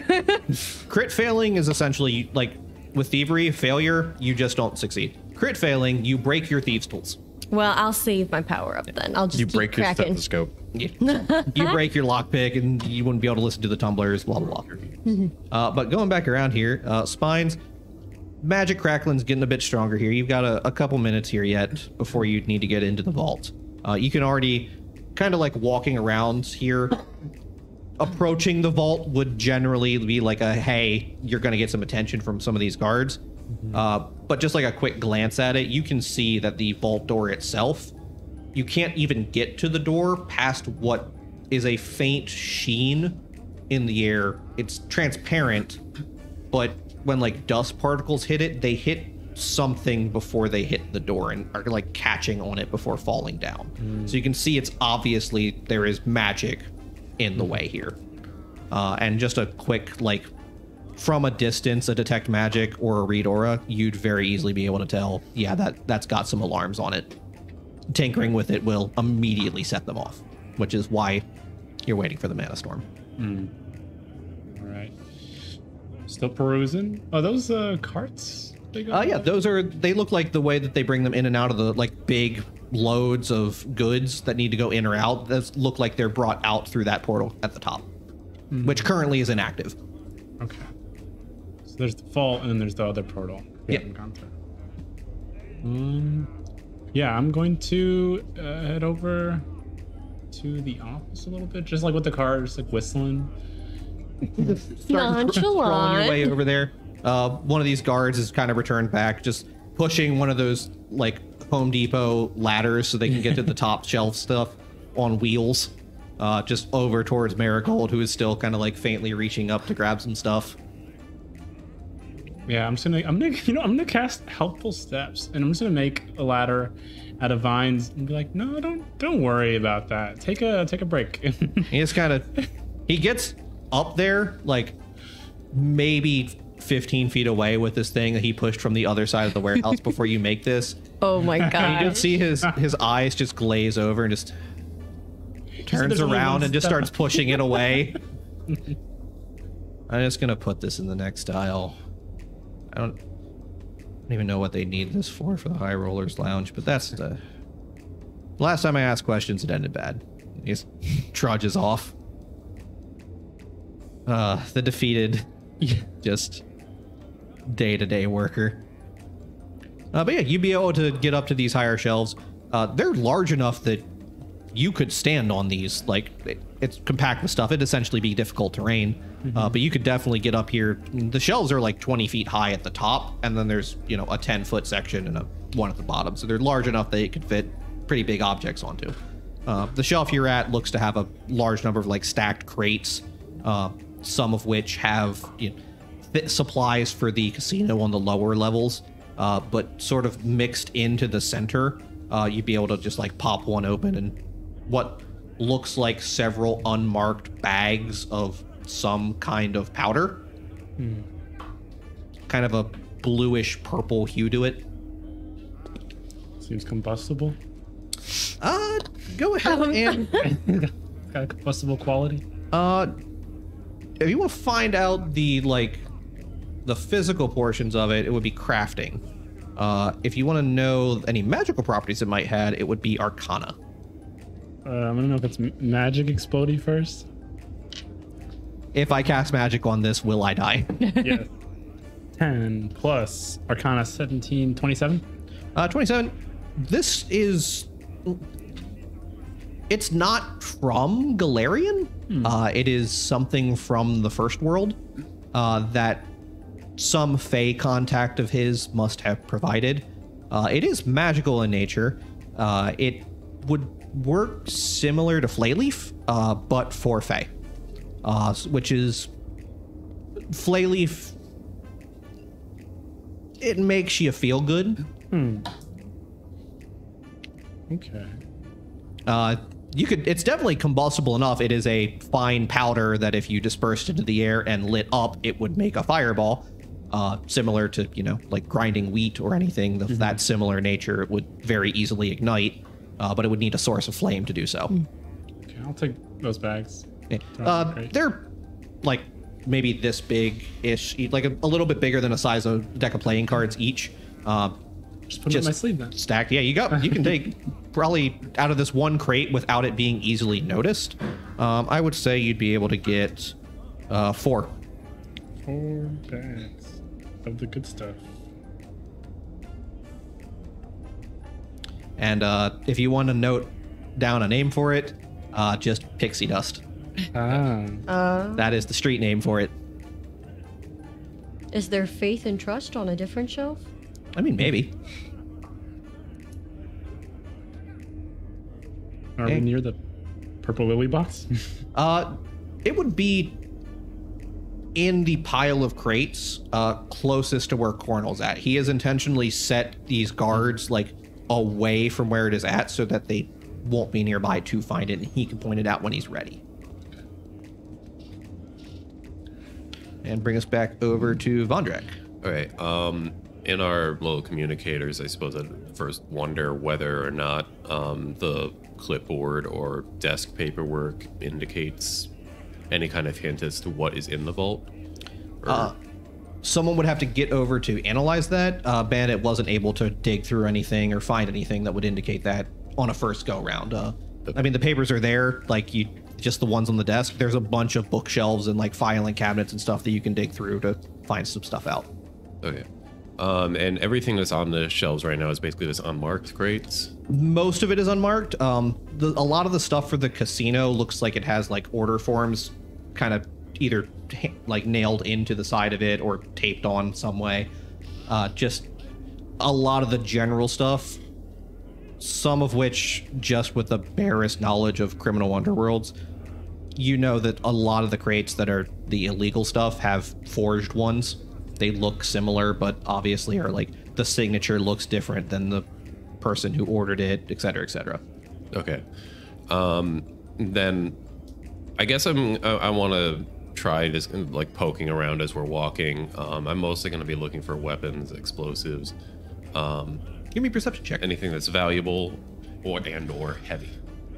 Definitely legal goods. Yes, that is correct, Raka. 8.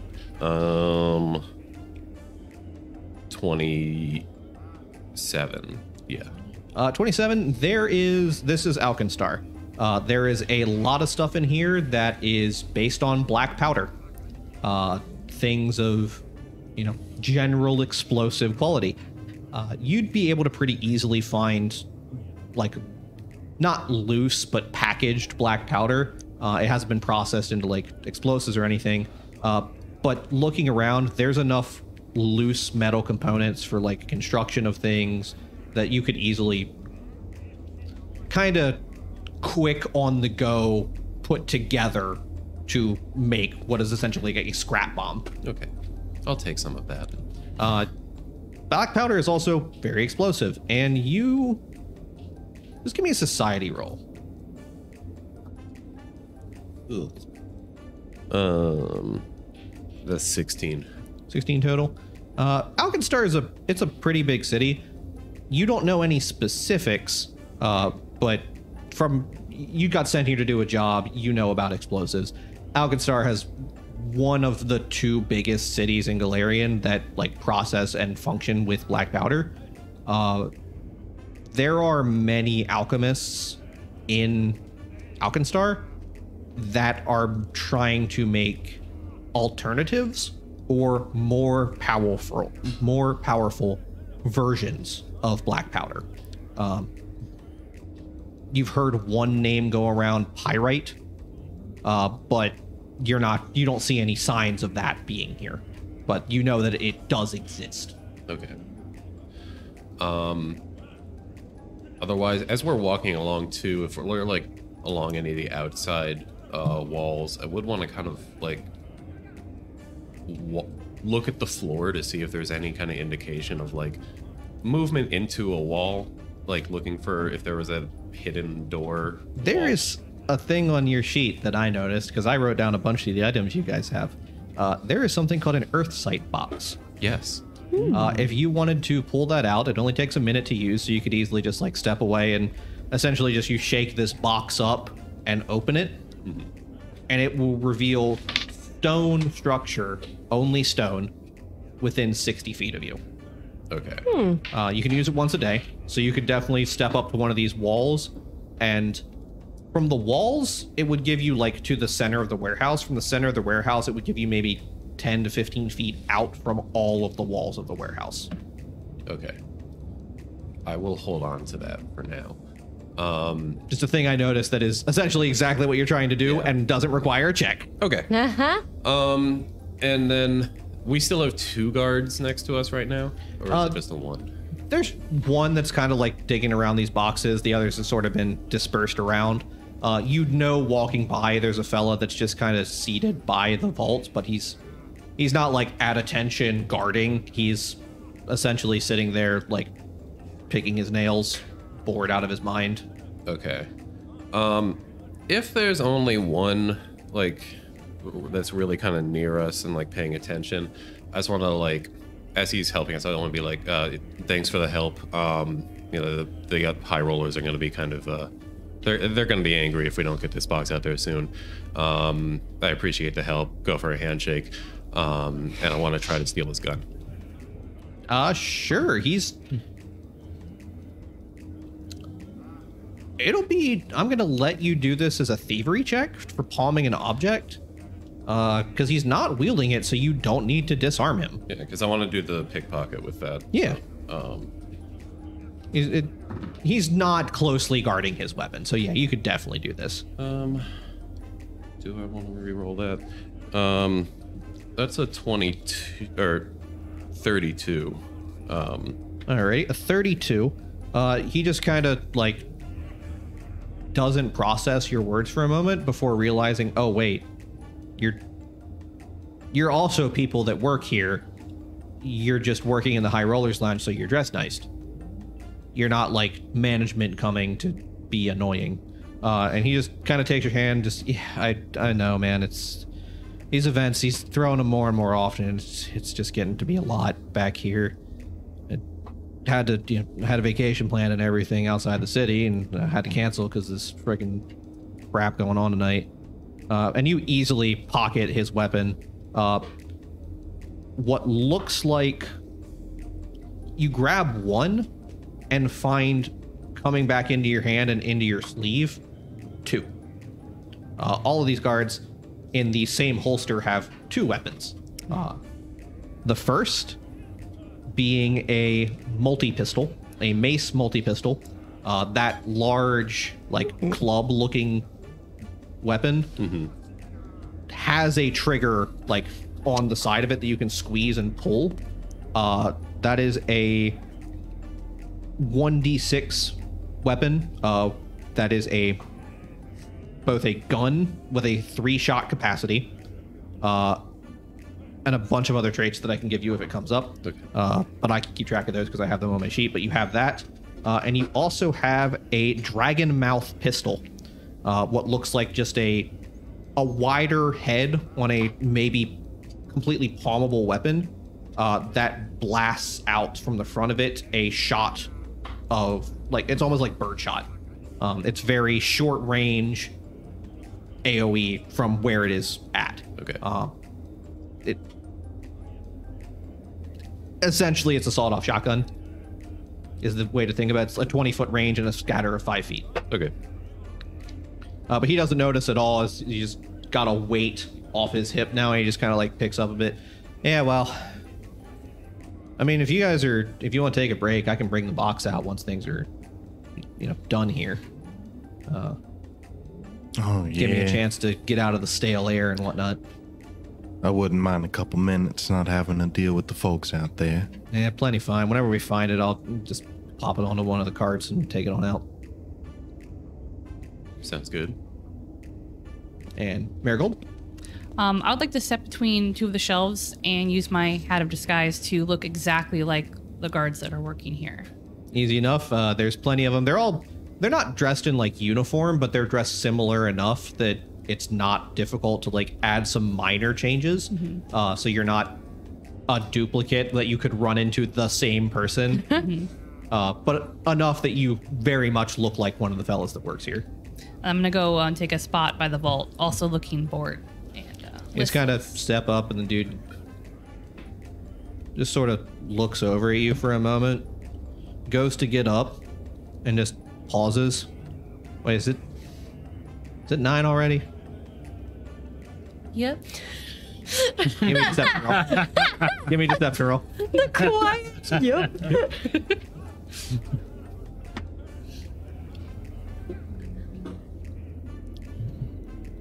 31. Oh my god. Well, 7 on the die. He just sort of, well, the party's still going on or whatever. Yep. I really don't want to go out there right now. I'm gonna go hit one of the employee lounges. He just picks himself up and starts walking off. Just, these guys are, you look like one of them. He's kind of, oh, I get to take a break? Cool. I give the man nod and The man, yeah. Just gives it back and just sort of walks away and just kind of leaning on a couple of crates set by the vault. But you got stationed up here now, and you're the only guard standing by the vault. And you kind of look over in this transparent wall. Give me a perception check. It's a 4 on the die. 24. You notice that like transparent kind of dust collecting where it shouldn't be, but it's still there. I just let the party know that, you know, I'm the guard there now. Yeah, because she looks like a guard to you guys too. Had disguises to everybody. What? Going back to Bandit here, and I believe Cornell was going to be heading over that way with heading this guard to get the crate out. Well, my idea is, you know, I believe I might have seen it back between some of these. If y'all want to keep looking this way, I'll swing this way, and we're bound to find it. And just steal some stuff on my way over to the room. Yeah. Go ahead and give me a thievery check.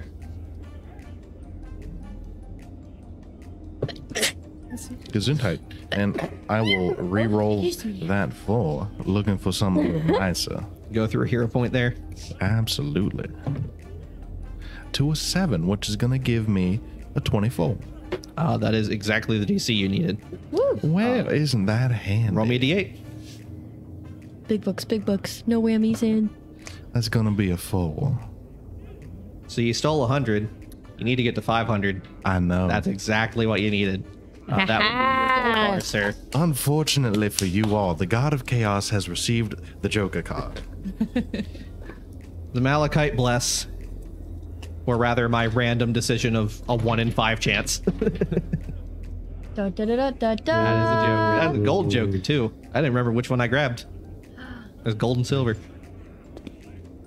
I could But- use this right now. Okay. What are we doing? You what tell- is it? So, No, so No, wait. are a success to critical success increase, or whatever you want to jump up 1 degree of success.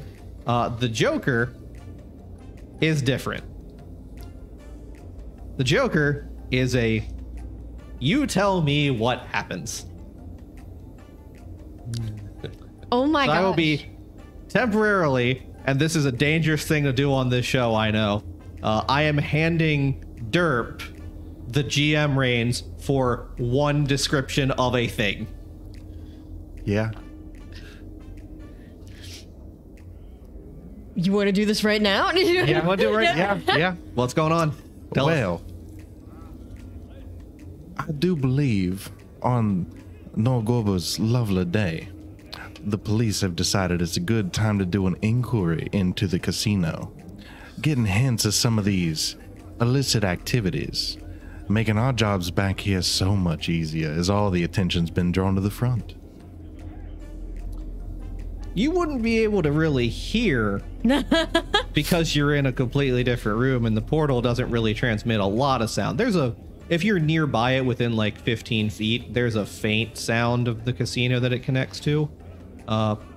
Let's say one of you would pass by enough to hear a commotion from inside as events ongoing in the High Rollers Lounge of the third naming of the nephew of Romeo, Benvolio, is interrupted briefly with the arrival of Deputy Lovelace, or in this case, Sheriff Lovelace. That asterisk mostly being there so that the Don knew if the cops showed up. And currently there is a lot of things being moved around. And you see a couple of the warehouse folk. One fellow who's got like a bit more dressed. He's clearly like the warehouse manager back here. Just sort of like looks around a moment and just, oh crap. Get that out there fast. Kind of speaking with the guy who's looking for the crate. Finally having found it with some direction to where it's at. Get that out there fast. Make sure a glass gets into Lovelace's hands. Ooh, we gotta be fast on this. He just kind of pulls a whistle up and blows it. Boys, load up crates on the carts. Let's go. Rest of you, don't be here when we get back. Get out of here fast. Can do. And you see the guards are all very quickly moving a couple of boxes that just haven't been loaded in back onto carts, and the warehouse manager stepping over to the portal to start like do something with it. And then I'm going to continue right on into that room. And I have gleaned contents. You do, and there are some very obvious papers on the shelf there. I'm just going to put my face on and just sniff. What do these words smell like? I turn around like, oh, I didn't hear you come in. Oh my gosh. Hello. Oh gosh, you got a warning guy. Just little kobolds. I believe it's only one action as well. It's pretty short here. There's not a lot of paper on there, but there's enough. And it's a society check to obtain any secret information as well. But I'm gonna go ahead and roll that for a 29. 29 with a hero point from Vixel. One last hero point for Derp. Oh, just a good boy. Oh my gosh. What was that total? That's a reroll with that hero point I just got from Vixel. Here's a hero point. Give it back. It was a 29. I'm going to hand it to you, and then you're going to hand it back. But it got much better. It's now a 36. 36. Romeo's DC is a lot higher than a lot of stuff because he's been in the business for a while. That is a success. Hey. This paperwork on the front here, it's not complete. So a lot of the details haven't been filled in.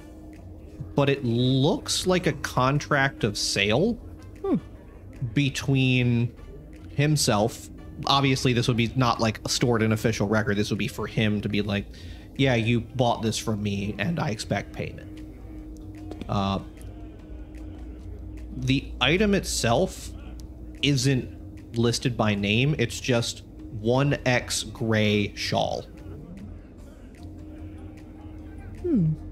And the listed contact for like the bottom of where the signature line is, the underlying agreement of sale, is 2, just listed as SB.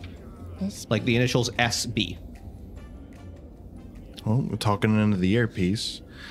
I do believe I have located our item in question. Some form of gray shawl is what it's listed at. Very secret. What size? Big enough. For, like, I don't want to be drowning in it or something. But nothing really listed. Are you at least an expert in religion? Nope. So this would not jump out to you at all, but I believe Kevin is. Yeah. So here in these details, go ahead and give me a religion check. Racial. I'm gonna re-roll it. Ready? It's what they're there for. 20. Woo! 20? Yeah. You hear Racial. it is Ascendance Day. It is Norgorber's day of ascension into godhood. You are robbing a high dollar casino for what you have just found out is a gray shawl that is set to be sold to something with the initials SB. One of Norgorber's aspects, the one for thievery, is the, let me double check it here, just make sure, the Gray Master. It's just referred to as the Gray Master. He's the god of thieves, like the aspect of thieves and thievery. SB, Norgorber having multiple aspects to his godhood, SB is the initials of the herald of Norgorber's aspect of the Great Master. The contract of sale for this is to the stabbing beast. This is being sold to the herald of a god. So how many D20s do I roll for the value of keeping this contract? You don't know how much the stabbing beast might, like, you having this contract won't do much. You know you're being paid like 100,000 gold worth because it's 20k to each of you. I'm definitely going to put the contract in my pocket. Yeah. It wouldn't make Not a bad thing to steal. Yeah, it wouldn't make a certain man very happy it's gone. But We still got a safe to open, don't we? Yeah. And Let of me in course, there. You'll also need to go about finding something about equal weight to what you're stealing, because you know about the pressure sensitivity. Is that detail not on the paperwork? It's not on the paperwork, but like you know, going in, like the vault is pressure sensitive to the items in it by I just weight. meant the weight if it was like a shipping form or something. Nah. That's a 3 on the die, so it's gonna be a 25. I spent this. 25. 25? Yes. You can try. It's still not going, but you can keep trying. Here I go. 4 on the die. 26, sir. 26. Still not going to get there. I'm blessed. Even blessed. Come still on, man. You can try one more time. Let Are me you go. negotiating this over the thing? Like, are you like expressing your frustration over the? Yeah. Over the I left it on, and it's right on my lapel, so it's like. I'm gonna run in like I'm gonna run in there and be like, "This might help." I'm gonna put an insistent door knocker on the vault, and it's just gonna be giving you advice. It's gonna be a +1. It's gonna what? It's a little gargoyle. It's Gargy. It's gonna be giving you advice. It's gonna be a +1 to your unlock checks. But there is a door knocker, a little gargoyle. It's just gonna sit there. Okay. All right, it's a 10 on the die, so that's Okay. going to be a 32. That'll get you one 33. success. One success. One success. I give him a little high five. You guys Good swings. you could keep trying to get this open. Give me a perception check, Spines. Okay. 8 plus perception, which is 22, 30. 30. You feel this crackle in the air. The rest of you just kind of have like that feeling when your skin's not quite goosebumps, but the hair stands up just a little bit, like you've run your feet on carpet. It's 9 o'clock. You feel just a kind of pulse in the air. Outside is just a sandstorm over the city, essentially. You can just, even from this distance on the other side of the warehouse, you can hear that magical wall just crack and fall down. There are, a brief look at the vault, there are procedures that will automatically put this back up. You have 2 to get in and get out. Marilu, is the dust still doing that thing? And you see it fall. No, the door's open. I mean, the guard's down. I just go. and then I whisper real close, I'll be back for you, baby. I'll skitter out. The guards have at this point, they're all at the top. You can hear them packing and loading stuff. You head on out like you're going to the portal and just sort of loop around the shelving units where they can't really see you guys get up to the vault. And you all have arrived there. Probably about 1:40 left. Okay. Do we have to like lockpick it, or is it open? You only have half the key, so you can get half of the successes necessary, which is 2. You have 3 successes you need in order to unlock the vault without the key, Okay. because you only have half of it. The door knocker does have another I'm gonna. The door knocker does. If I use it, You would know, like this, he knows the door knockers exist. They're a 5th level item. They're not uncommon. That vault is clearly having like a lead sheet all around it. I'm gonna pass my thieves' tools over to you because I have like improved and concealable You have thieves' infiltrators tools. already. Oh, you do? Yeah. Okay. I bought like the super expensive ones because you can conceal them. They're neat. They still only give a +1. They're just concealable.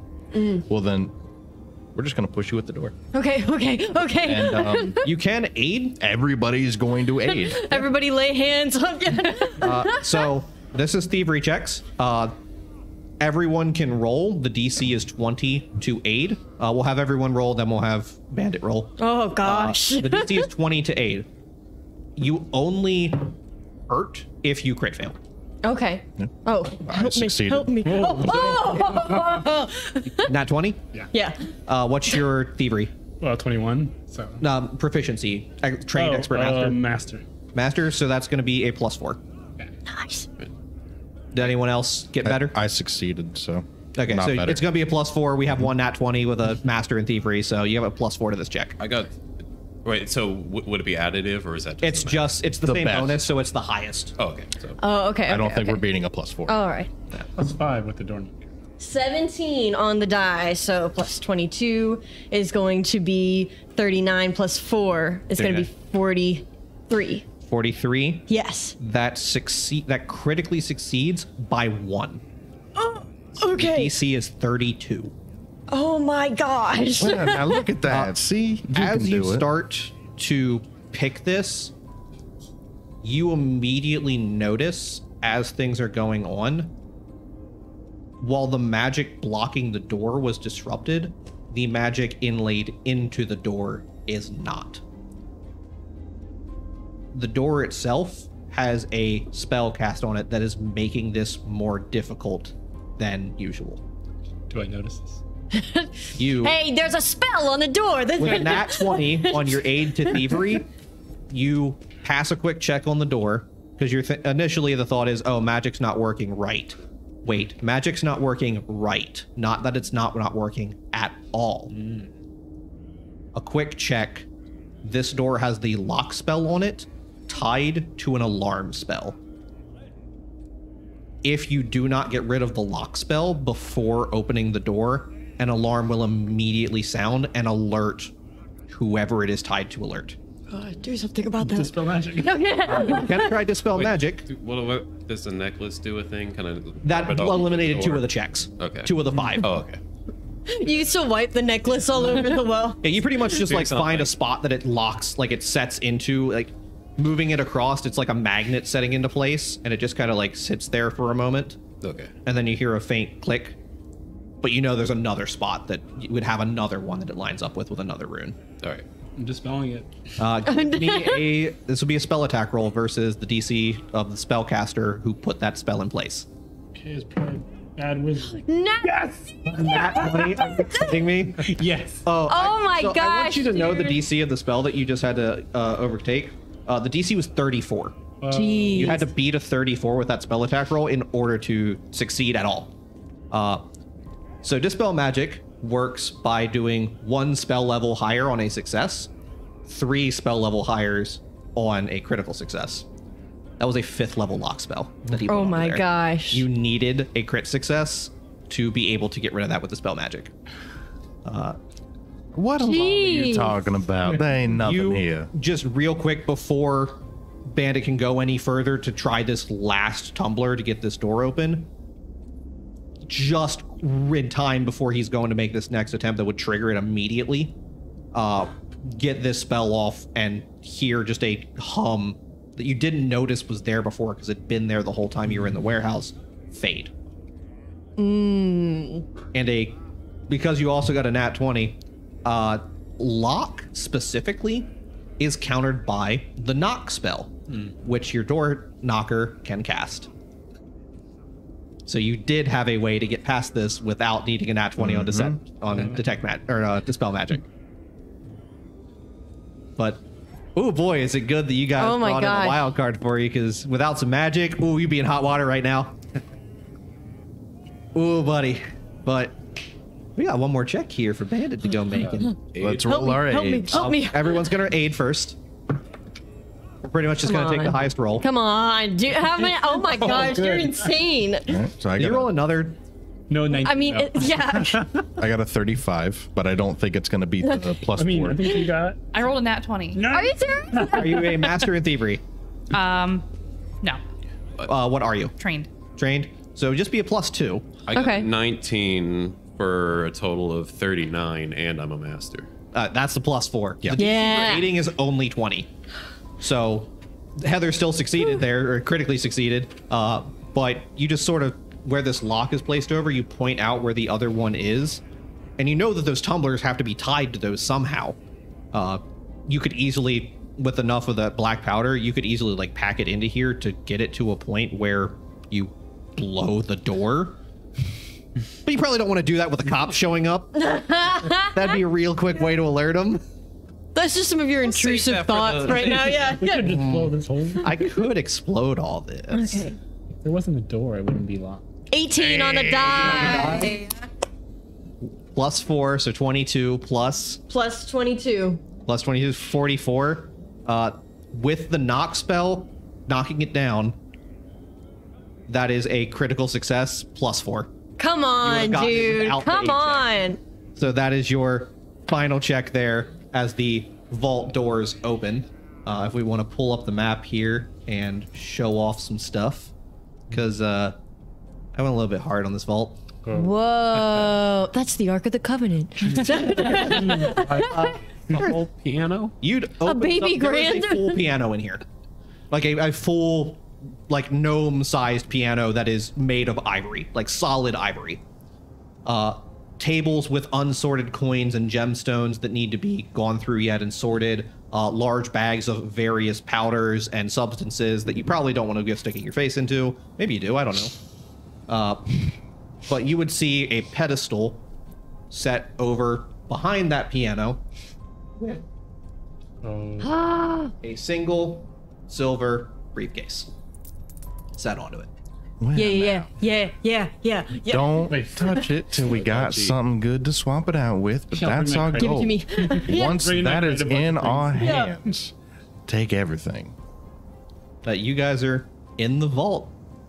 Once you've passed inside, there's no laser grid or anything in here. You've gotten inside. There's a bunch of stuff in here that you could pocket that's going to get at some point counted and at some point noticed. But they're going to notice when they find that the thing that they're trying to, pawn off for a lot of money is gone. Is that a mummy? I was gonna say I want the mummy. Those are they're full body statues with sets of armor on. Okay. There also is just a full, very well made white marble with gold inlay and gemstones set into its statue. There's things from all over Galarian, various cultures here. Is that a cannon? There is a full cannon. There is a cannon with cannonballs that appears to be magically altered. It is a magical cannon. There appears to be what looks like a full gargoyle sitting on top of a bookshelf that is just a sentient gargoyle that's just kind of hanging out in here. Doesn't bother you guys. Just kind of, you notice that it's a gargoyle, but it's not awake, so it's not going to bother you. Is that a wardrobe rack at the bottom there? Oh yeah, there's some very fine suits that look like they're worth, a couple hundred gold each minimum. Just very, very nice clothes. But yeah, you guys just need to find something to replace the item that you took, and you'd be good to go. Do we have to replace every item that we take, or just the? If the vault closes and the things aren't similar weights, the stuff on the center table, so the gold and the powders and stuff, don't look like they're pressure weighted, but all of the stuff on the outside that's set into very specific spots looks like it is. Somebody start dumping the gold then. So that's gold Yeah, and somebody just slate. run down the line. So I'm gonna be looking for something of appropriate weight. And that's exactly what I'm gonna be spending my time doing. Give me a perception check.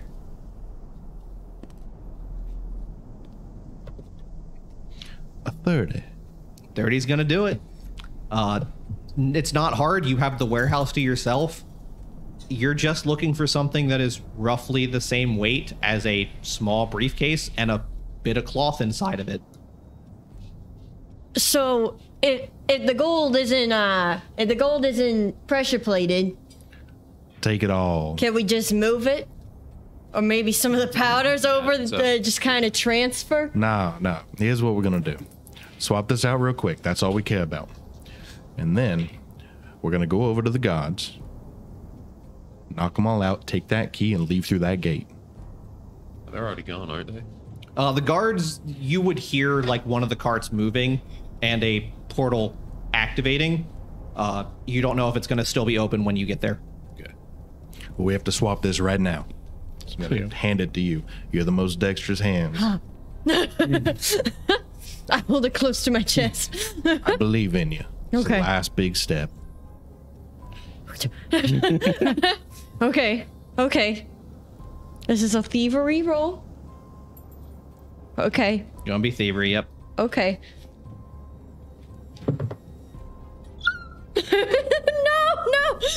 it's a nat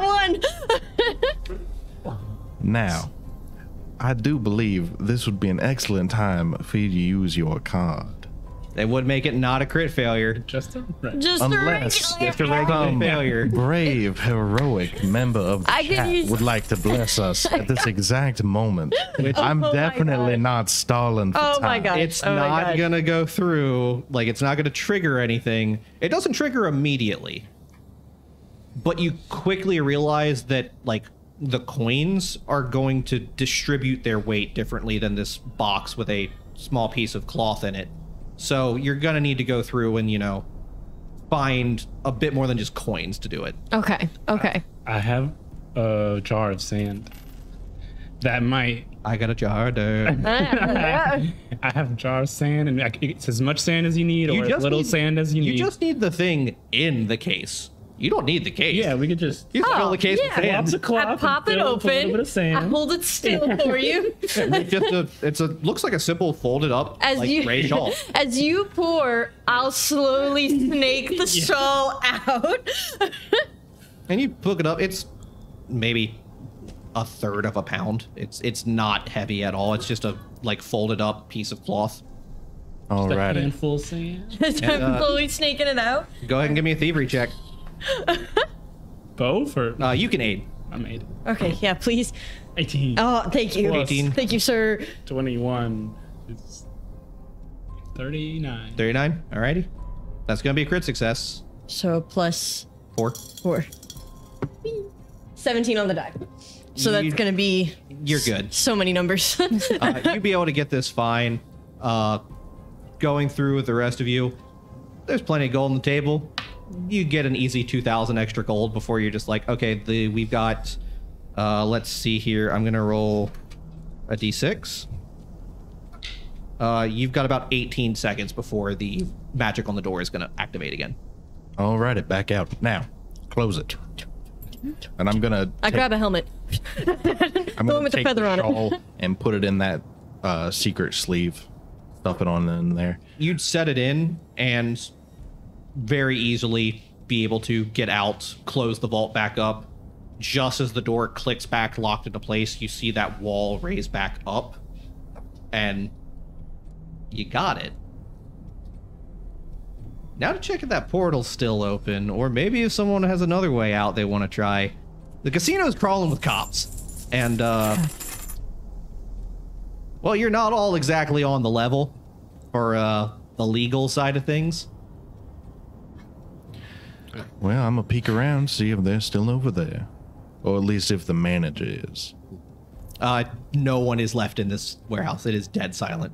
They have left through the portal. And it looks like it's off again. You might be able to try and figure out how to turn it back on. But there's other ways out too. I'm gonna go over to it real quick while we're figuring out other things and use an Arcana check on it. Alrighty. And if you want to pull out that box and give it a quick check over, see where you might be able to get out of here. Yeah, my only thought right now is I'm trying to figure out if I should do it from the center of the room or like try to guess a side and try to like get a more vantage outward. Yeah.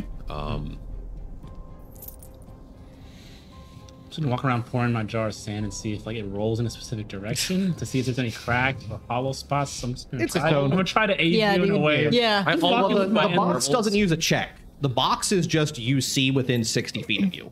There's no check involved. Oh, there goes your sand, man. Well, I'm still gonna be. You can still pour some sand in It's front. just- I'm just holding The it. sand bandits.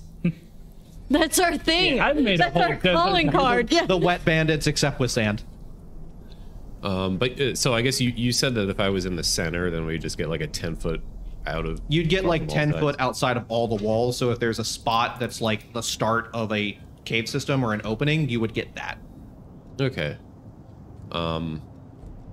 I guess I'll go ahead and just do it from the center. That way, easiest. You'd stand in the center here, approach. give it a quick shake, and after a moment or two, it takes about a minute to activate this thing. You'd see towards where that portal is. Obviously, they had to get this thing in here somewhere to set it up. There is an opening on the other side of like a solid foot of stone. But it's a solid foot of stone. There's no metal in the way. It sounds like we might have a quiet exit here. Yeah, I'm gonna put little Gargy on the thing, and it's just gonna turn into a door. That is one of my favorite items in the whole game. Just a loud of a stone door scratching on stone. Opens up. Close the door behind you guys. Pop the door knocker off because it appears on the other side as well. The door seals back up into a wall. Okay, that's fine. It's realizing, should we have blown stuff up before we left? Oh, I left my door in there. And it's man. gonna You be- absolutely like. You have multiple knockers. Like you can if you want to set up some explosives to like draw some attention back there. Just throw a couple of things in while the door's closed. Yeah, be like, "Hi, thanks for the help. The rest of you are figuring out how to open this up after Vondrick like points out where a good spot to get out would be. Meanwhile, he's setting up a string of dynamite across the floor. Just raw like a paper tube stuffed with black powder and a single string going through all of it. Oops, what fell out of my pockets? Oh no. Oopsie. All TNT. But door shuts just as the fuse is lit on the other side. You all hear a loud series of explosions. There's a lot of flammable stuff in there besides the dynamite that was set down, such as pixie dust and a bunch of black powder and probably some other stuff that's not too good. Meanwhile, out in the lobby, Don Romeo is having a very difficult time explaining why half his guests at the party are now unconscious on the floor due to a shipment of slumber wine that had been set out. And Deputy Lovelace is, well, none too happy about a series of explosions that are very much going to be investigated by what is quickly alerting the entire portion of the sky section of Alkenstar, as you all kind of have to make your way out through a cave system that comes in from outside the city. So you end up in the desert having to go back to the city. And just sitting in your safe house is a odd fellow, very long gray hair, just kind of masking much of his face. A set of like silvered, almost like leather armor that looks like it's been made out of silver with like black marks and kind of looks like scales in portions. And a like massive scorpion motif down his cloak, just already sitting in your safe house waiting. And, well, a couple minutes later, you all walk out with 20,000 gold each. Plus, a lot more that you stole. I did some rolls behind the screen here. You would have managed to score, just from the gold pile, not including anything else you guys stole, 17,390 gold. Oh from my the vault. gosh. There was a lot of, that's total. There's a lot of money on that table.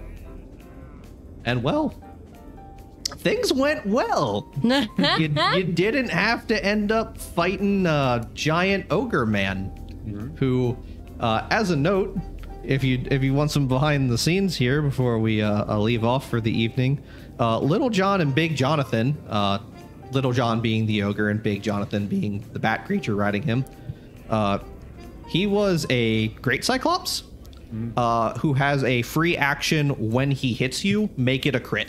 This recharges whenever he uses ferocity, which is if you bring him to 0 health, he stays at 1 health, and he gets to do it again.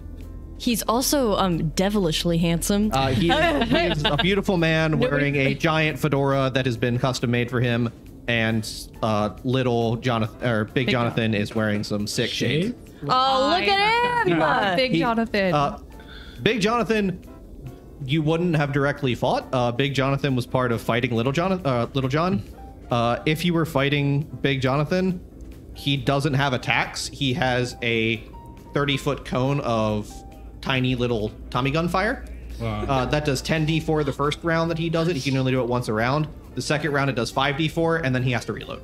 Oh my gosh. But he's just dumping tiny little like birdshot sized ammunition at you, just laughing maniacally as this ogre's punching you in the mouth with brass knuckles. That's awesome. But, well, What was in the wall vault? Our What was in the reward. wall vault? Was it the last key? The wall vault was the last key. I knew it. I knew it. Yeah. He didn't keep it on him when he went into the party. Because why would he? Yeah. He just goes I back to knew the it office was and gets the it. last Oh, we key. got there. You did. Yeah, Nah. you got there. Very nearly set off the alarm because no one checked the door before going over to start picking it. But hey, we got there. We got a ton of money. Didn't have to rough up any mooks. We're Which- professionals. Legitimately, I just have I don't have any of the guards named. They're just called mook. They are like on my sheet. They are mook. Mr. Mook. With a little bit of careful planning and a bit of precise instructing, you'd be surprised what you can get away with. Yeah. And well, we got away with a lot. A lot. But that's going to be our wrap up for this one shot of the evening. Hopefully we'll be able to come back and do another one and maybe get more Heather here for some other future shows. Should be back next week with Strange Aeons as normal, provided nothing goes wrong. Vacation sickness is a thing. But hopefully AJ and Brandon come back healthy as ever. And we get to return to the opposite of this, where it is horrible nightmares all the time instead of let's have fun stealing stuff. We'll be back same time next week at 3 p.m. Eastern Standard Time for Strange Aeons.